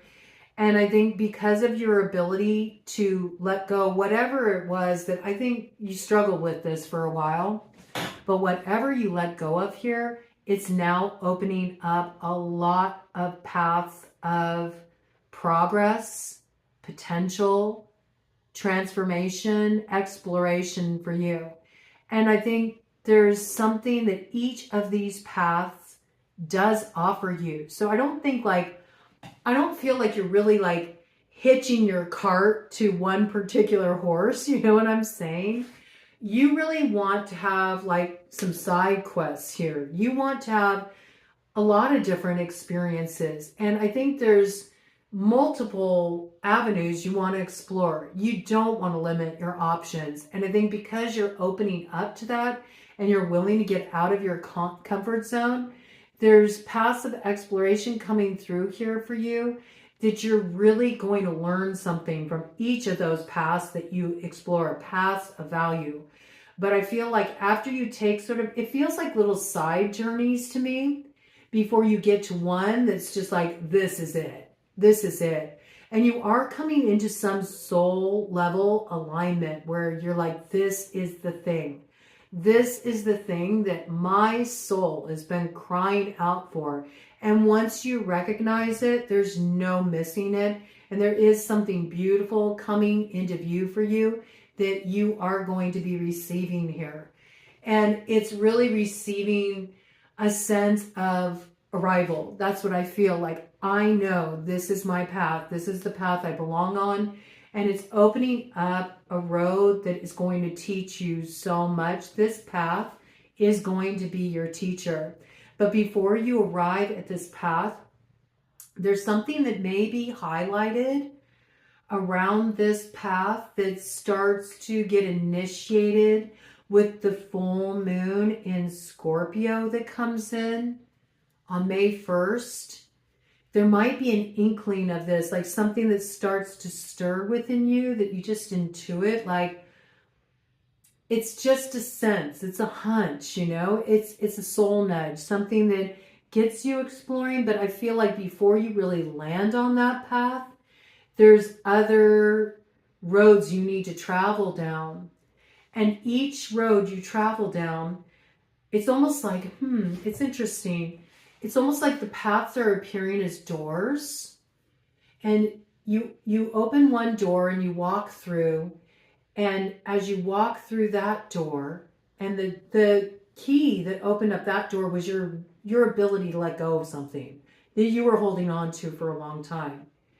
Once you open that door and you experience the lesson and the teaching of that quest, then you gain a key that opens up another door. And it's like each path takes you to a different level of understanding of your purpose and the path you're really meant to invest all your heart and soul in. And that is what will eventually lead you to this point of soul recognition. And it looks really beautiful here for you. But there's something to learn from each of these paths. Each of these paths. And they also speak to different aspects of you, different parts of you. They awaken different parts of you that are parts of you maybe that have been suppressed for a really long time that you need to retrieve, because all of these parts of you need to come forward as you align with your soul's purpose here. So that's really beautiful energy coming through for you. Ooh, I like it. I do. I like it. Look at that. You got the feral nerd, okay? So I like this, Taurus. It's like you're not so contained anymore. You're more turned on. You're willing to get a little messy. You're getting out of your comfort zone. You know, you may get some bumps and bruises along the way. You may step in some shit. You may lose a shoe. And you may be afraid, you know, you may be afraid as you're heading into this territory. But the more that you head in this direction, the more you really feel like there's just, again, like I was talking about, like different aspects of you are really starting to come on board, like things that you haven't been in touch with for a really long time. And you finally feel stimulated by your experiences and the curiosity and everything that is awakening in you. It makes you hungry for more. You want more. You're hungry like the wolf. You want more. You want more. And this is what proves lucky for you. I feel like this leads you into a cycle of fertility, like things start to grow in your life. The more that you head in this direction and you face your fears and you allow yourself to explore, the more you feel like you're coming back on board. You're coming back to life. You feel really engaged in your life again. And you're also learning a lot here. Like I feel like you're gaining new insights. You're seeing things differently than you did before.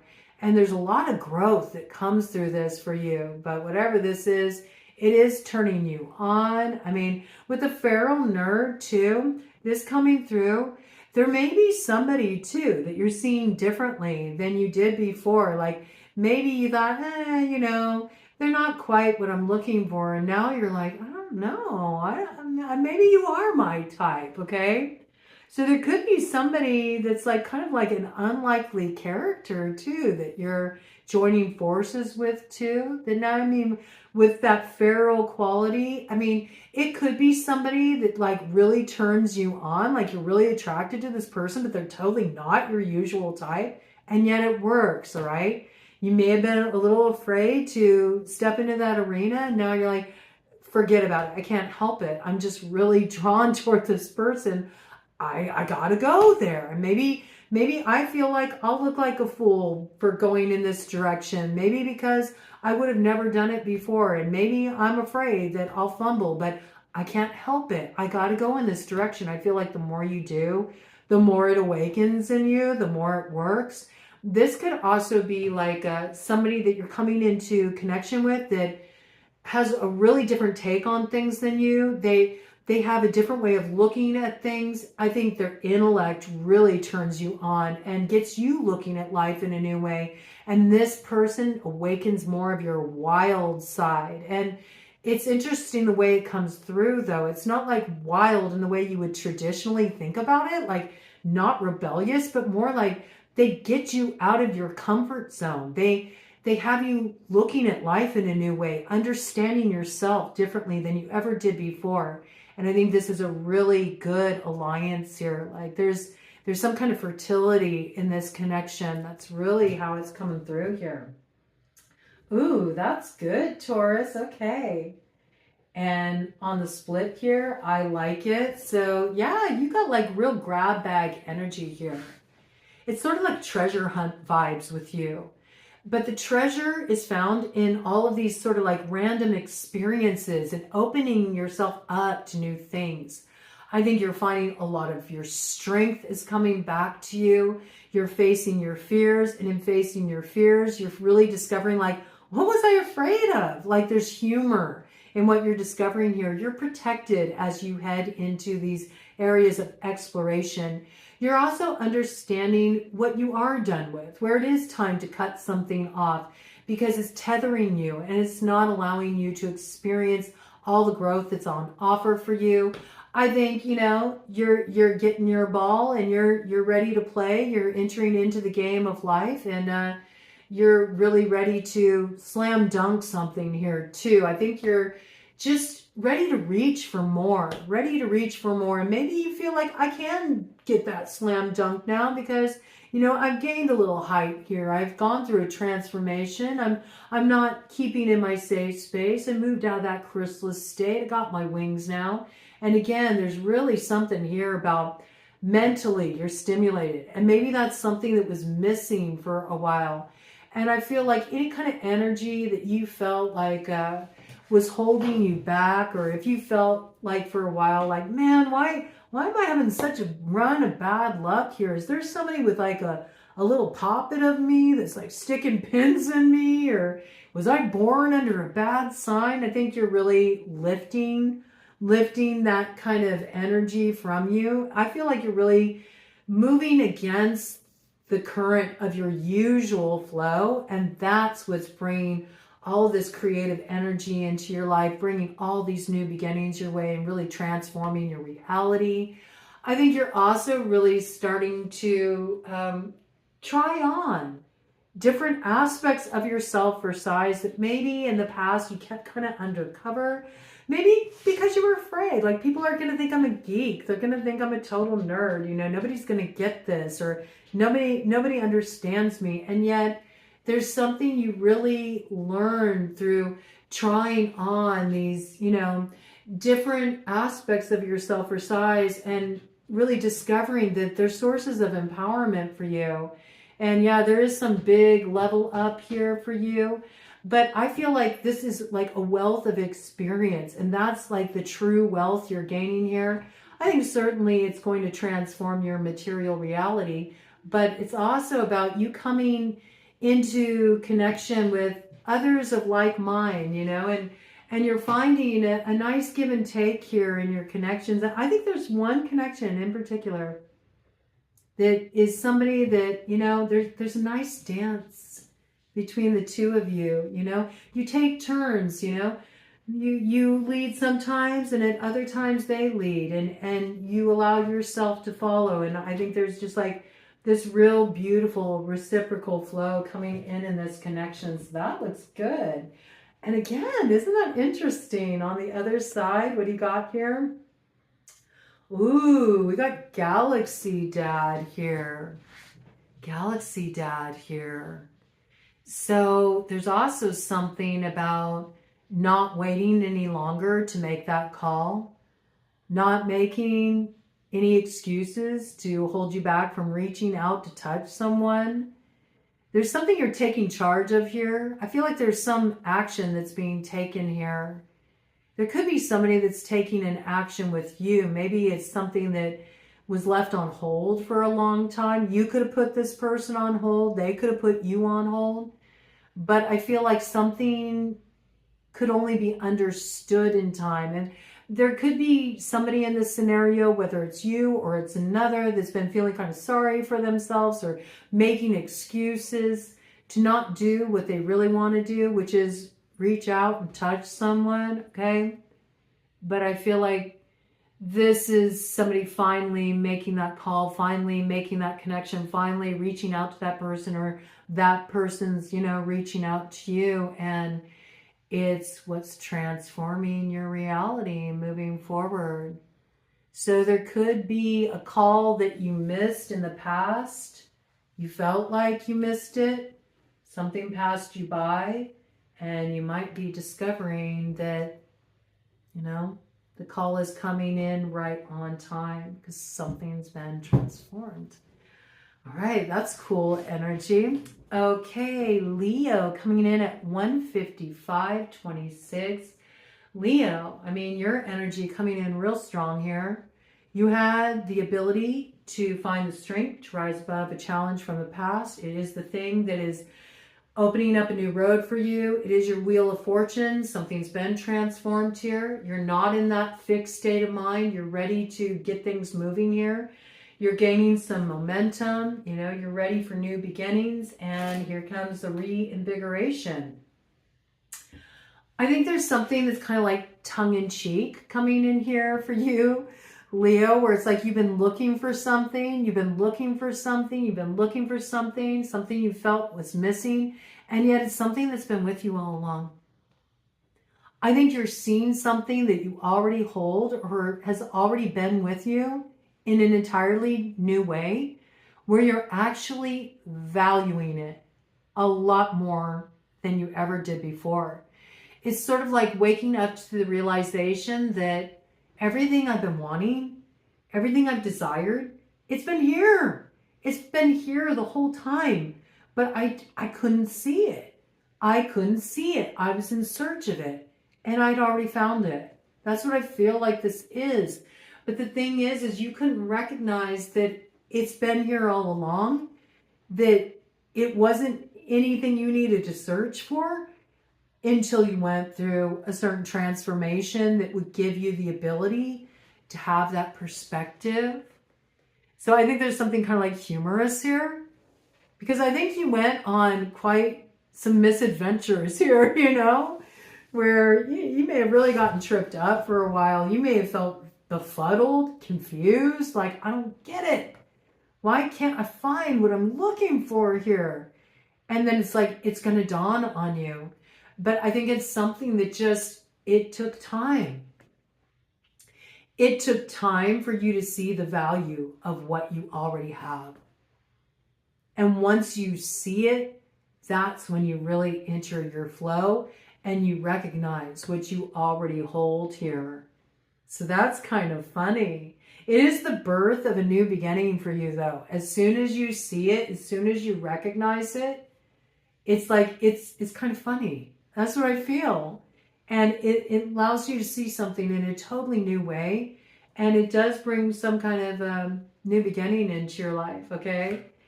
And, okay, half price hot wings here on the top of the deck. So it's funny. Like, yeah, it's kind of funny. It's like you've had the main course all along, but you were sort of like looking for something at the convenience store. You know what I mean? It's like you were busy like exploring like some sides. And then when you actually allowed yourself to open up to explore the sides, you're like, man, how long have these hot wings been sitting in the case here, man? They're like dry and crusty and overcooked. Like, here all along I've had the fresh catch with me, and I've been like settling for so much less because I didn't recognize the value of what I already had. So I think there are some things that maybe you did open up to, that you recognize. They may have looked enticing. You thought they were going to be a lot more than they actually were. And then when you were hit with the realization, it gave you a point of reflection where you went, man, I didn't recognize how good I had it. And that was a very defining moment for you. Very defining moment for you. So I do feel like you're ditching the half-price hot wings. You realize that I'm okay with letting that go. And yet at the same time, you may have held on to these things for a while because it was almost like making the admission to yourself was sort of like one of those moments where it was like, oh, why didn't I see it sooner? Like you might have felt a little silly. Like, man, I just feel like I really created more trouble for myself than I needed to. That's what I feel. But, sometimes that's what it takes. And we learn our lessons those ways sometimes. I mean, it is a little bit of that coyote medicine where it's like the very thing you always wanted has been in the center of it all along. And you've kind of been running around it, chasing your tail, trying to find something more, and it only led you to less. Does that make sense? Because that's how it's coming through. And I think you're really in a process right now of starting to come to this realization. But it's good because you haven't lost. You haven't lost it. It's still with you. So there's time to transform this. There's time to get it right. It hasn't really been lost. You still have it. You see what I mean? And I think that really is going to shift your perspective as you're moving forward here. Have you looking at life a lot differently, okay? And cut the deck. What do we got here? Some of you, just to bring this into, some of you may really be changing the way you're eating too. You want to take better care of your body. And that also has a lot to do with you recognizing that, I deserve to create this space to really deeply nourish myself and really take care of myself and value myself by showing up in that way, not just kind of like grabbing what's convenient, but, really getting fresh, nourishing food and letting myself have that self-care. There's something you may be radically transforming too. Some of you are going through some kind of physical transformation. You're really changing your body, and that also has a lot to do with you just valuing yourself more and wanting to take better care of yourself. And I think that's really going to reinvigorate your energy too. So I feel like you're nourishing yourself on different stratums of being, mind, body, spirit. You're really coming into this place, balance and synergies. That's beautiful. And what's on the other side here? Yeah. We have brand new beginning that you hold in your hand. Okay. So see, it's funny because I feel like you've had the new beginning with you all along. You've had this all along, but you're recognizing the potential it is, what you actually hold here. And once you recognize that, oh, I already got the cosmic egg of creation, I already have what I'm looking for, you're no longer hung up here. You no longer feel like you're missing out or life's passing you by. The illumination has come because you activated your self-knowledge and there's some transformation that's come through for you. So this is like having that Ace of Pentacles in your hands. There is a new beginning here, and it has everything to do with the work you've done on yourself and the way that you've transformed. Some of you, it does say that, this card is definitely about, fertility, we can say. All right. So yeah, I think because of your new understanding too, it's like something that maybe didn't really like turn you on before actually is the very thing that's getting you a little hot and bothered in the best way, right? Yeah, it's very interesting the way it's coming through. This is also about really fertilizing the new world. And in some cases, some of you may actually, I mean, it's coming through, so I'm going to bring it through. Some of you may be finding out that you're expecting, that you're pregnant. For others of you, it's the birth of something new that I feel like it's been with you all along, but it's like brand new because you have a different perspective. It has everything to do with the inner work that you've done here. And this may have come through for some of you through a particular path of exploration. You may have been exploring meditation, or you may have been exploring a yogic path, and this really allowed you to gain this insight, and maybe also made you see the value in something that maybe you didn't really value as much before. Maybe you were more drawn to what was kind of like quick and easy, and ooh, it's spicy and it's in the moment, it's in the now, and now it's like you want something that endures more. That's where you're really placing more of the value, or you're wanting a deeper kind of connection. And for those of you who are finding out you're pregnant, okay, that you got a baby on the way, it may have been that working on a path of some kind of mind, body, spirit, balancing path, discipline. It's kind of coming through as like a yogic path. This may have entered you into a space of relaxation, balance, calmness, stress management, that it allowed that to happen. Sometimes that can block people. I mean, it can block people from having insight and being able to activate their creative potential, and actually taking a risk to birth a new beginning in their life, or create that new business they've been envisioning, because this can be creative potential too.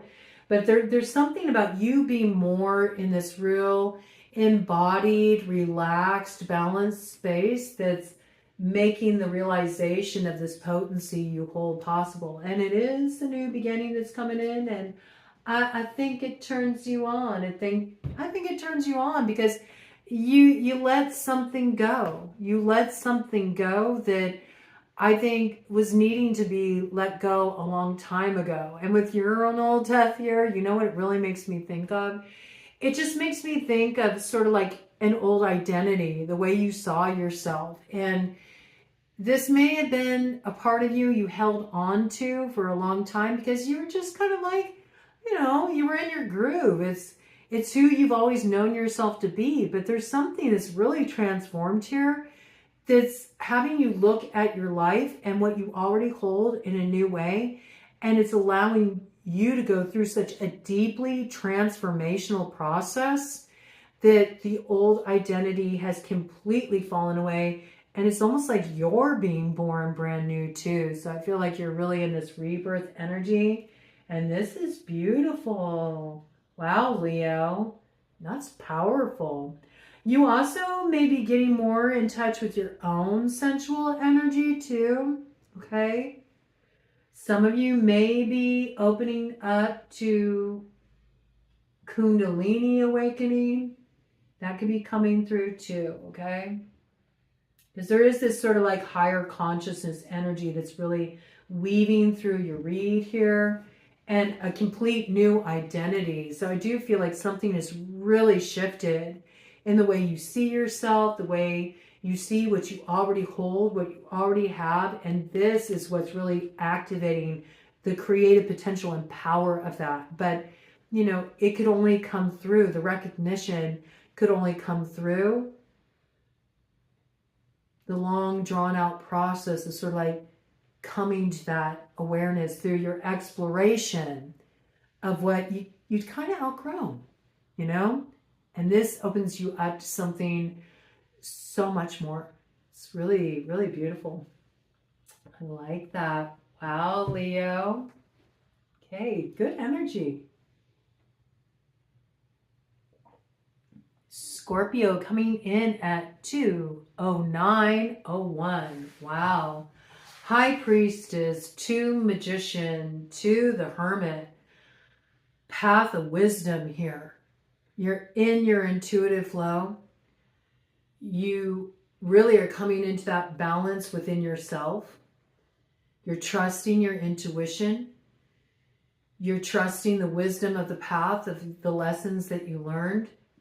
You feel empowered to take an action. You're moving into transformation. You're acting from that place of wisdom. Acting from that place of wisdom and willingness to step onto the path on your own, right? You might be stepping into this energy in a very independent way. But as you step into this energy in an independent way, I feel like you're meeting a counterpart here. You're meeting an equal. This person is also an alchemist. This is also a person who holds wisdom. This is also a person who's been through a big transformation in their life. And you're meeting each other in this space. This could be somebody brand new. This could be somebody that's brand new to you now that you used to know, but you're both so radically different because of some transformational process that you've been through. Wow, look at that. Absolutely. See, something could be transformed from the past here. Something is birthed out of the past, and it is the stuff of your destiny. And it looks like 2 have gone through a transformation here. Both of you could hold a lot of Scorpio energy, or both of you really went through some heavy duty territory where it may have at points felt like you went through a death. Like you do not feel like you are the same person anymore. Everything in your life has transformed so much that it's completely unrecognizable. And while you've gone through that process, I feel like somebody else has also gone through that process. And you're both seeing things differently here. Now, this could be a lover, yes, but it doesn't have to be. This could be a friend. This could be somebody that you've worked with. This could be a brand new connection that's coming into view that feels almost like the evolution of the past. Like this is something that I wanted to see take root in my life in the past, but it wasn't possible for it to really come into view until I shed that old skin and I could see myself anew. And I think that's what brings in this kind of like partnership too. It's like, it could have been a thing where it's like you wanted to experience this with a certain person, maybe in the past. But it was like, right dream, wrong time, or right dream, wrong person, wrong place. You know what I mean? And now something's right on time. Now something is aligned. Now this new beginning is ready to be birthed, but there is this sense of like, ... like a continuation story, almost like something was freeze framed, put on pause. You still wanted the same things you'd always wanted, like the basic vision or the core essence of the dream, but now it's like coming to you in a transformed form. It could be another who's gone through a transformation, or it could be somebody that really represents the reflection of that higher ideal you had of what could be that you wanted with another, but wasn't possible because they couldn't meet you in this space. But you also weren't ready for it. And now you're ready to meet another who can drive this thing home with you. But something is transformed. And something does feel like a continuation story, okay? You may receive a call You may receive a call. It could feel like a blast from the past, or it could be a call that comes in that is like, you almost feel like the past is calling, like maybe an old dream and an old desire, an old opportunity, something that you may have given up on. You may have thought like, well, I'm too old now, or that passed me by, or, you know, coulda, woulda, shoulda, or whatever this is. But I feel like the call's coming. I feel like when this comes in with this like sort of soma energy here, you feel like you're sort of entering into an altered state of consciousness. You may feel in accepting this call, right? And opening up to the experience that it's really expansive territory. It's like blowing your mind. You're seeing everything differently. Everything is being experienced differently. It feels very visceral to me. I don't know why it's coming through like that. Like everything is just heightened. Like all your senses heightened right now.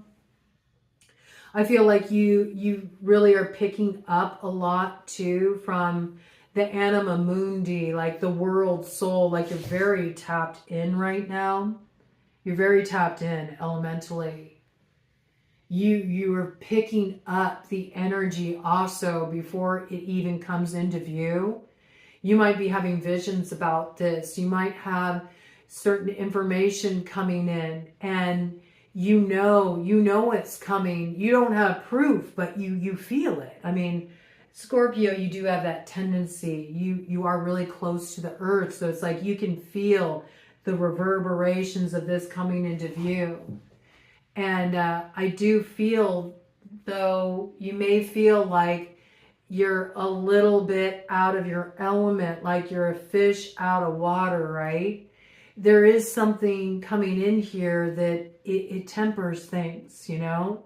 It nurtures new growth, and it is the birth of a beginning, and you're being aligned with your North Node here, though.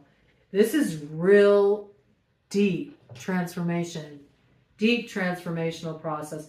I mean, you got transformation down pat. I mean, that is the 8th house. That is your house. It is about transformation. So I think you're really showing people how it's done. This is how you really move out of the South Node. You embody that North Node. There's something coming in here, but there is like some kind of continuation from something that was set in motion in the past coming to fruition now. Wrong place, wrong time, or wrong person, but now it's like right time, right place, right person, or that person has gone through a transformation or something in the situation has gone through an evolution, and something about this really blows your mind, okay? Top of the deck. Wow, look at that. You are like Merc riding here with Papa Macho. I mean, this is that Jaguar medicine. So you're entering into unknown territory. I don't know why, but I feel like a lot of this for you right now is sort of happening in this more, it almost feels like a psychonaut kind of space. And I don't know, maybe some of you do journey like that. Maybe some of you do work with psychedelics. It's possible. But for others of you, I just feel like you're in a deeply transformational space. You've really been working your path. And you've been doing a lot of healing work, but along the way, you've also been getting the answers you need. You've been recovering your voice. You've been acting on your truth. You've been cutting away what doesn't serve you. You've been strengthening yourself. Something that maybe really had you in its sights in the past, had you locked in its horns. You've grabbed that bull by the horns. I think you also really understand what is worth standing up for, you know? You understand your value. And because of that, you're holding on to that. You're never going to allow yourself to lose your own sense of personal value again. You're also holding on to something here that's very meaningful to you. To me, it feels like a truth that arose through a healing process you went through from a time of wounding here, that has actually become your source of strength. And I feel like you're kind of in this in-between place right now. You're like in between the birth. You know what I mean? It's like you're in the delivery room. Okay? That's what I feel. You're in the delivery room.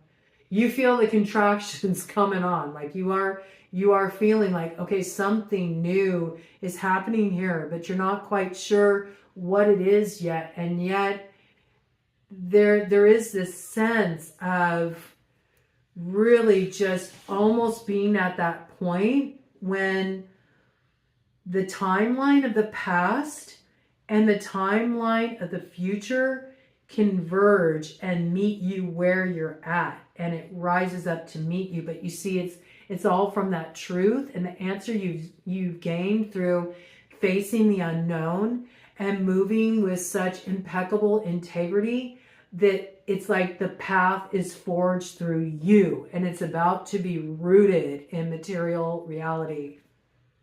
This is some wizard shit. It is. It is. But I feel like something that maybe overpowered you in the past or really had you locked in its horns, like you've taken that bull by its horns. And this is what's creating some transformation here. Wow. Okay, so let's look at the cut of the deck energy and see what we got. Wow, I love it. It's just really just driving the message home. Happy rebirthday to you, okay? This is so close to coming into view. There's happiness coming in here. There's lightness, there's levity, there's something you're going to be celebrating.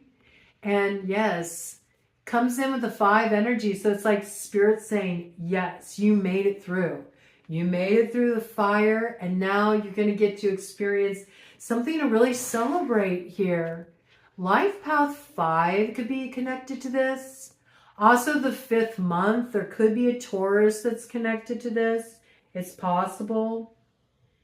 I think this transformation, this rebirth energy, this renewal energy is possible though because of something that you really transformed. You've gone through some major transformation here, and how you're coming out is very different than where you were back there. And this is really cool energy. I also feel like when you arrive at your birthday this year, you're really going to see how much your reality has changed. And it's something that it's something to celebrate. It's something that makes you happy. And it's almost like you're celebrating the deaths at that time. Like, I'm so glad I went through that, no matter how rough it was, because you recognize that you couldn't have all this. You couldn't have this celebration unless you'd gone through that. So this is really cool. And what's on the other side here? Woo! Yes! See? You got it. You're harvesting that cosmic carrot. You are pulling that diamond out of the void. You got something real tangible here. But see, with the sickle, it's like it came on the side of such a deep transformation that you no longer recognize yourself. You no longer recognize the other. The other no longer recognizes you. But see, that's what makes something beautiful come into view. Some of you could be coming through a renewed connection. I got that, okay? Not for all of you. But again, I don't know what this is. It feels like a dream is being retrieved here from the past. It's a continuation story. It's just coming in its transformed form. And boy, isn't this awesome? This is so cool. What a beautiful energy. I mean, yeah, you're recovering a dream here. You didn't lose the dream. It's actually in the loss that you gain it. Wow, that's powerful, Scorpio. All right, very, very cool. Okay, and finally, we have Aquarius coming in at 223.49. All right, Aquarius, things may feel a little bit chaotic right now, but that's when they're at their most creative.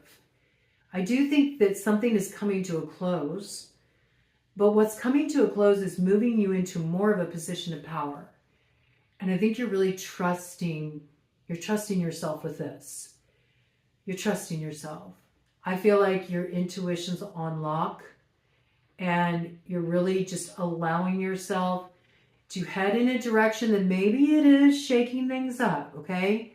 It might feel a little unstable at first, but when you see what's on the other side of that and how much it empowers you, you'll know that you were right on the money with this one. You hit it right on the mark. This is really cool energy. Basis of the matter.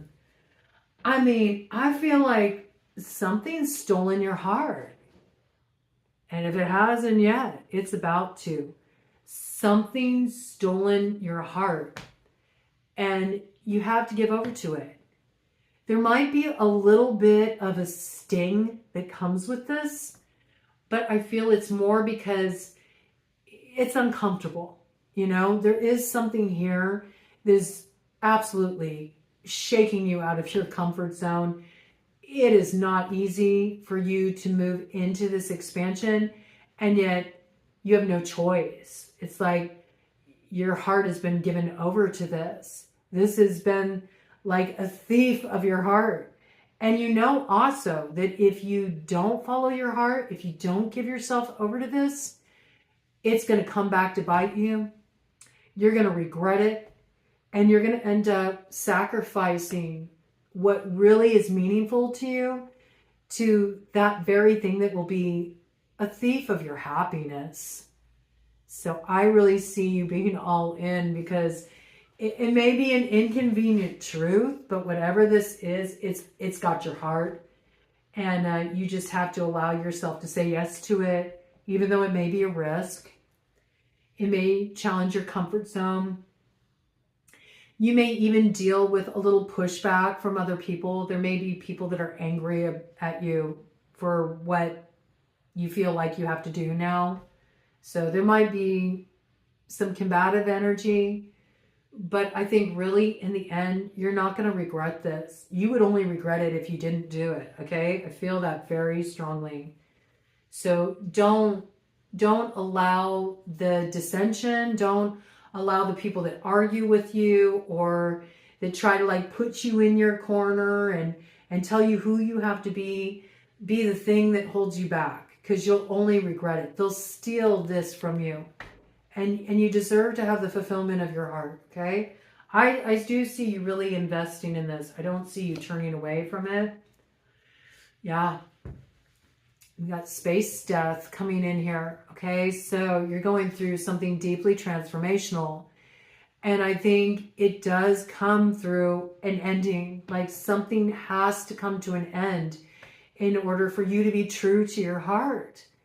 And I think it's difficult, you know, and it can be lonely sometimes, you know, when you're the only one with a vision, it can be lonely. You know? Aquarians do have the ability to have a perspective that nobody else can recognize, you know. Sometimes they can be seen as the odd man out because you're such a forward thinker and you do really think outside of the box. And sometimes you may feel isolated because of that. You may feel like you're on your own or nobody gets it, nobody understands you. And like I said, I think whatever this is, you've dealt with some pushback and you may feel like you kind of wandering off into the alfalfa on your own, but I think the space actually will do you good. You may also need space from certain people who've been very antagonistic towards you or just don't understand where you're at or what's coming up in you. You may need that space. You may need to let go of certain connections, certain times in your life, you know, certain things that maybe you thought initially were going to come forward with you, but they can't go where you're going and you're really heading into uncharted territory here. So there might be like a little bit of a moment of pause as you close one cycle to step into your new beginnings. But I feel like where you're heading now, it's very much in alignment with your heart. It's something that you know you have to follow through with, because if you don't, you're going to regret it. You're going to regret it. And although you're experiencing some difficult endings and you're going through a transformation that can be uncomfortable, I feel like it moves you into like the final frontier. You know, it's like you got almost a galactic, you know, kind of understanding perspective here. You're seeing something from a much wider, broader vantage point here. You may even have starseed energy. That may be something you really relate to. You're tapping into that. You feel like you're really getting back to that origin story, and you're acting from a place of sort of like getting ahead of the storyline. I mean, you are leading the collective energy right now into expansion. So there may be something where it's like you're light years ahead. You know what I mean? You're like, I know you don't get it, but I understand the vision. And so I have to follow through no matter the cost. Okay. I do feel it in those cases where it's kind of like tricky to navigate. Getting a little space for yourself will do you good. Don't doubt your mission as you head into this uncharted territory, because I do feel like you got this in the bag. Like your heart is not leading you astray. You know what's true and what you need to do here, right? Even if it stings, okay? Sometimes it can be like that. You know what I mean? It can be a little bittersweet as we go after those things that are speaking to our hearts. But you know, that's part of it, you know? Sometimes that's part of it. And I think that there will be new understanding once you get where you're heading here, okay? Let's do a cut of the deck and see what's coming in. Wow. I think you're doing like some real deep healing here. You may be doing some real deep healing. I kind of got this coming in a very dualistic way, okay? First of all, I feel like you've been doing a lot of healing around foundational stuff. You've been doing a lot of healing around your childhood. You've been looking at your past, your upbringing. You've been looking at all these different aspects of yourself. And it's really been something that's been a bit like, it gives me the impression of like peeling the layers of an onion. You know, it's like you'd get through one layer of this work and then another layer, you know, would be revealed. And every step of the way, it's been about facing your fears and facing those things that have hounded you, and maybe even like facing the monster in the closet, you know, that thing that you kind of like, you kept tucked away. You didn't want anybody to see that, you know, and yet you were willing to kind of like open up the closet and have a look inside.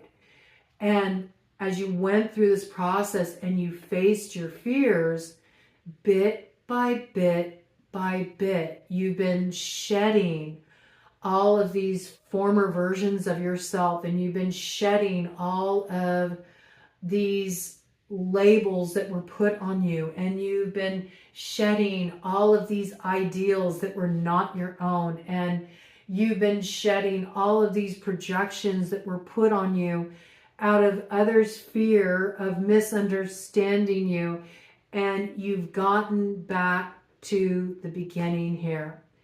And I feel like on one level, it's a process that's been happening. I can talk to you like this, Aquarius, and now I can. On one level, it's been something that's been going on interdimensionally. So the future you that's kind of been operating on a higher timeline has also been going through this evolution to kind of get ahead of the curve. And now future you that's been transforming on a different dimensional level of awareness is greeting present you that's arrived at a new level of awareness, and you're bridging the divide, and you're stepping into the timeline, and you're merging forces, and you're really embodying this interdimensional level of awareness and rooting it in material reality. And it's opening the road, and all of the fears and everything that held you back in the past is falling away. Okay? I do absolutely feel that that is happening for you. But another layer of this, because it's multi-layered, is that there's another here that is like your match, that has also been going through the same process. You may have needed space from each other. You may have needed like, hey, time out. Time out. I cannot do this with you. Because it may have been one of those things at the time where you were mirroring each other's wounds, you know, and there was no way to heal the connection at that point. It was keeping you both in spaces of your trauma and false identification. And so you needed separation from each other so you could kind of like sort through these fears and these things that were keeping you in old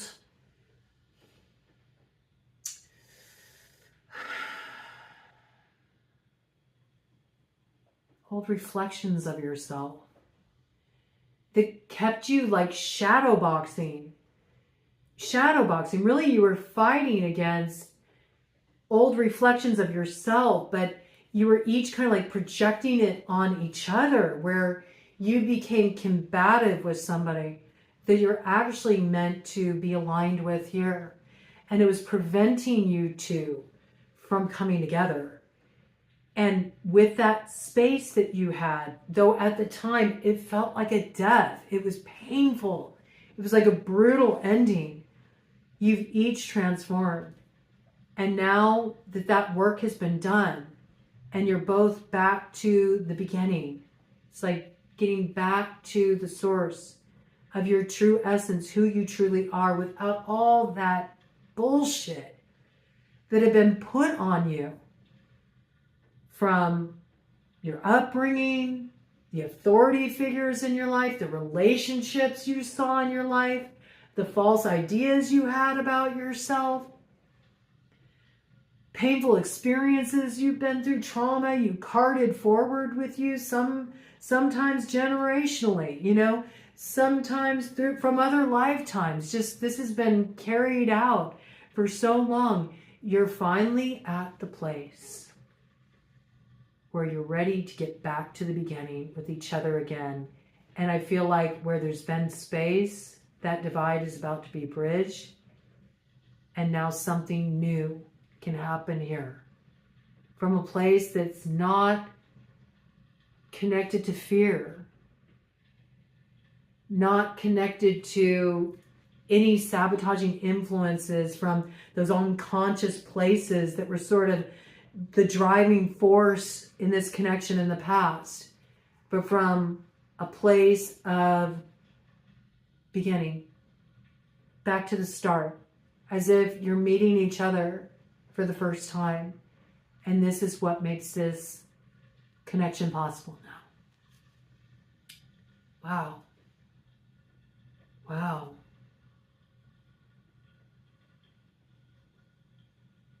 That's really powerful and beautiful too. Okay, let's do a cut of the deck. I knew Aquarius had to bring in something juicy, man. Yeah, see, I like this. It's like You took it out of the closet, okay? You took it out of the closet. The parts of you that are your most magical expressions, the parts of you that are the most wild and free parts of you, the very best parts of you, you've retrieved.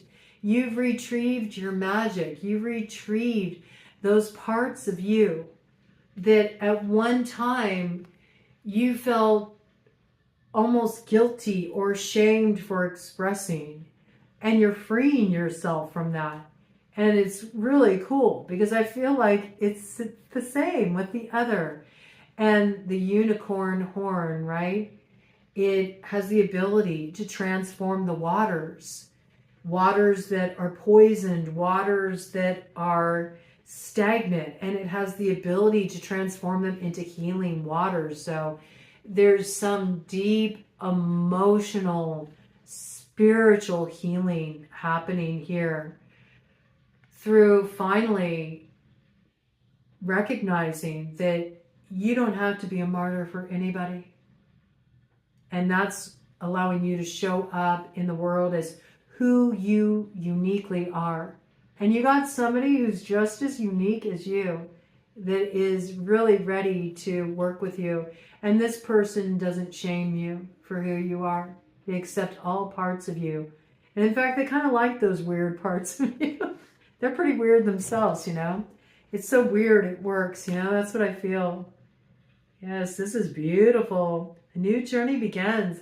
A lot of magic coming through this connection. I mean, and we do have the wizard here, okay? So this could be too, like opening up to your spiritual gifts, recovering your magic, reclaiming your magic, and really owning your own spiritual path, even if it looks really different from others, or really owning your lifestyle, even if others don't agree with it. There's something about it works for you. And it looks like it works for another too. So this is a real magical pairing. And I think it's really cool. But there's a lot of transformation that had to happen here before this was ready to come together.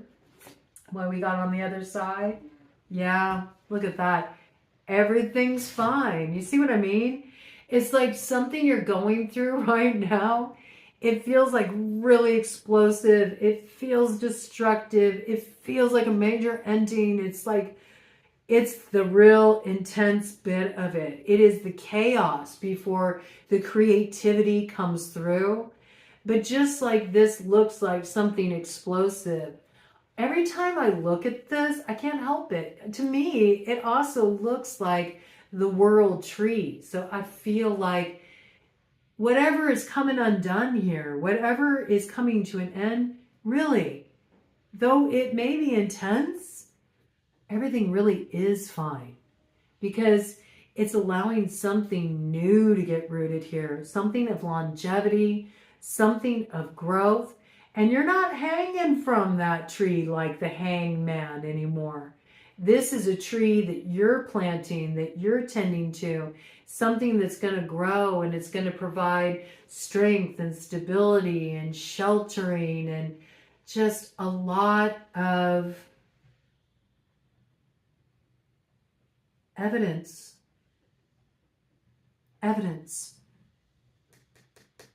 You know? Records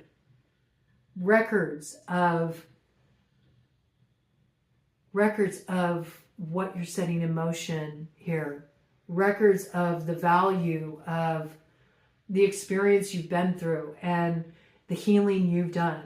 It's like, it's tangible evidence of it. There's records of it, you know what I mean? And I do feel like this is something it gives me this impression of something that's spiraled in here over many lifetimes, you know, that's finally ready to get rooted in this life. Like if you looked back in your Akashic records, if you read those rings of this tree you're planting here, this is a story. It's as old as time. It's gone through many incarnations, and now it's really being rooted here, right now. And it's like your legacy. And to me, it also really does evoke that quality of the Aquarian age. And you being right on that, you know, you're riding that line between the way life has been as we've all known it, you know, and what is coming to a close and going through a transformation. It feels really destructive and everything's coming to an end, but it's all for the purpose so we can root a new vision that will be our legacy that we leave to generations that will come after us. So really cool energy. Wow, beautiful. Woo, I got sentience there. I love this energy that came through. I love the vision that it's highlighting here. And I hope you were able to find inspiration from this download that you carry forward with you as we move into this energy that's going to be with us until 2033, right? If we're all still around at that time, you know, those of us in this collective here will have to meet up and share stories of how everything went down and what we discovered. But I don't know. I think there's something that's quite better than we expected that's about to happen here. It doesn't mean it doesn't have its growing pains, but boy, what we end up pulling off, something to behold. Godspeed.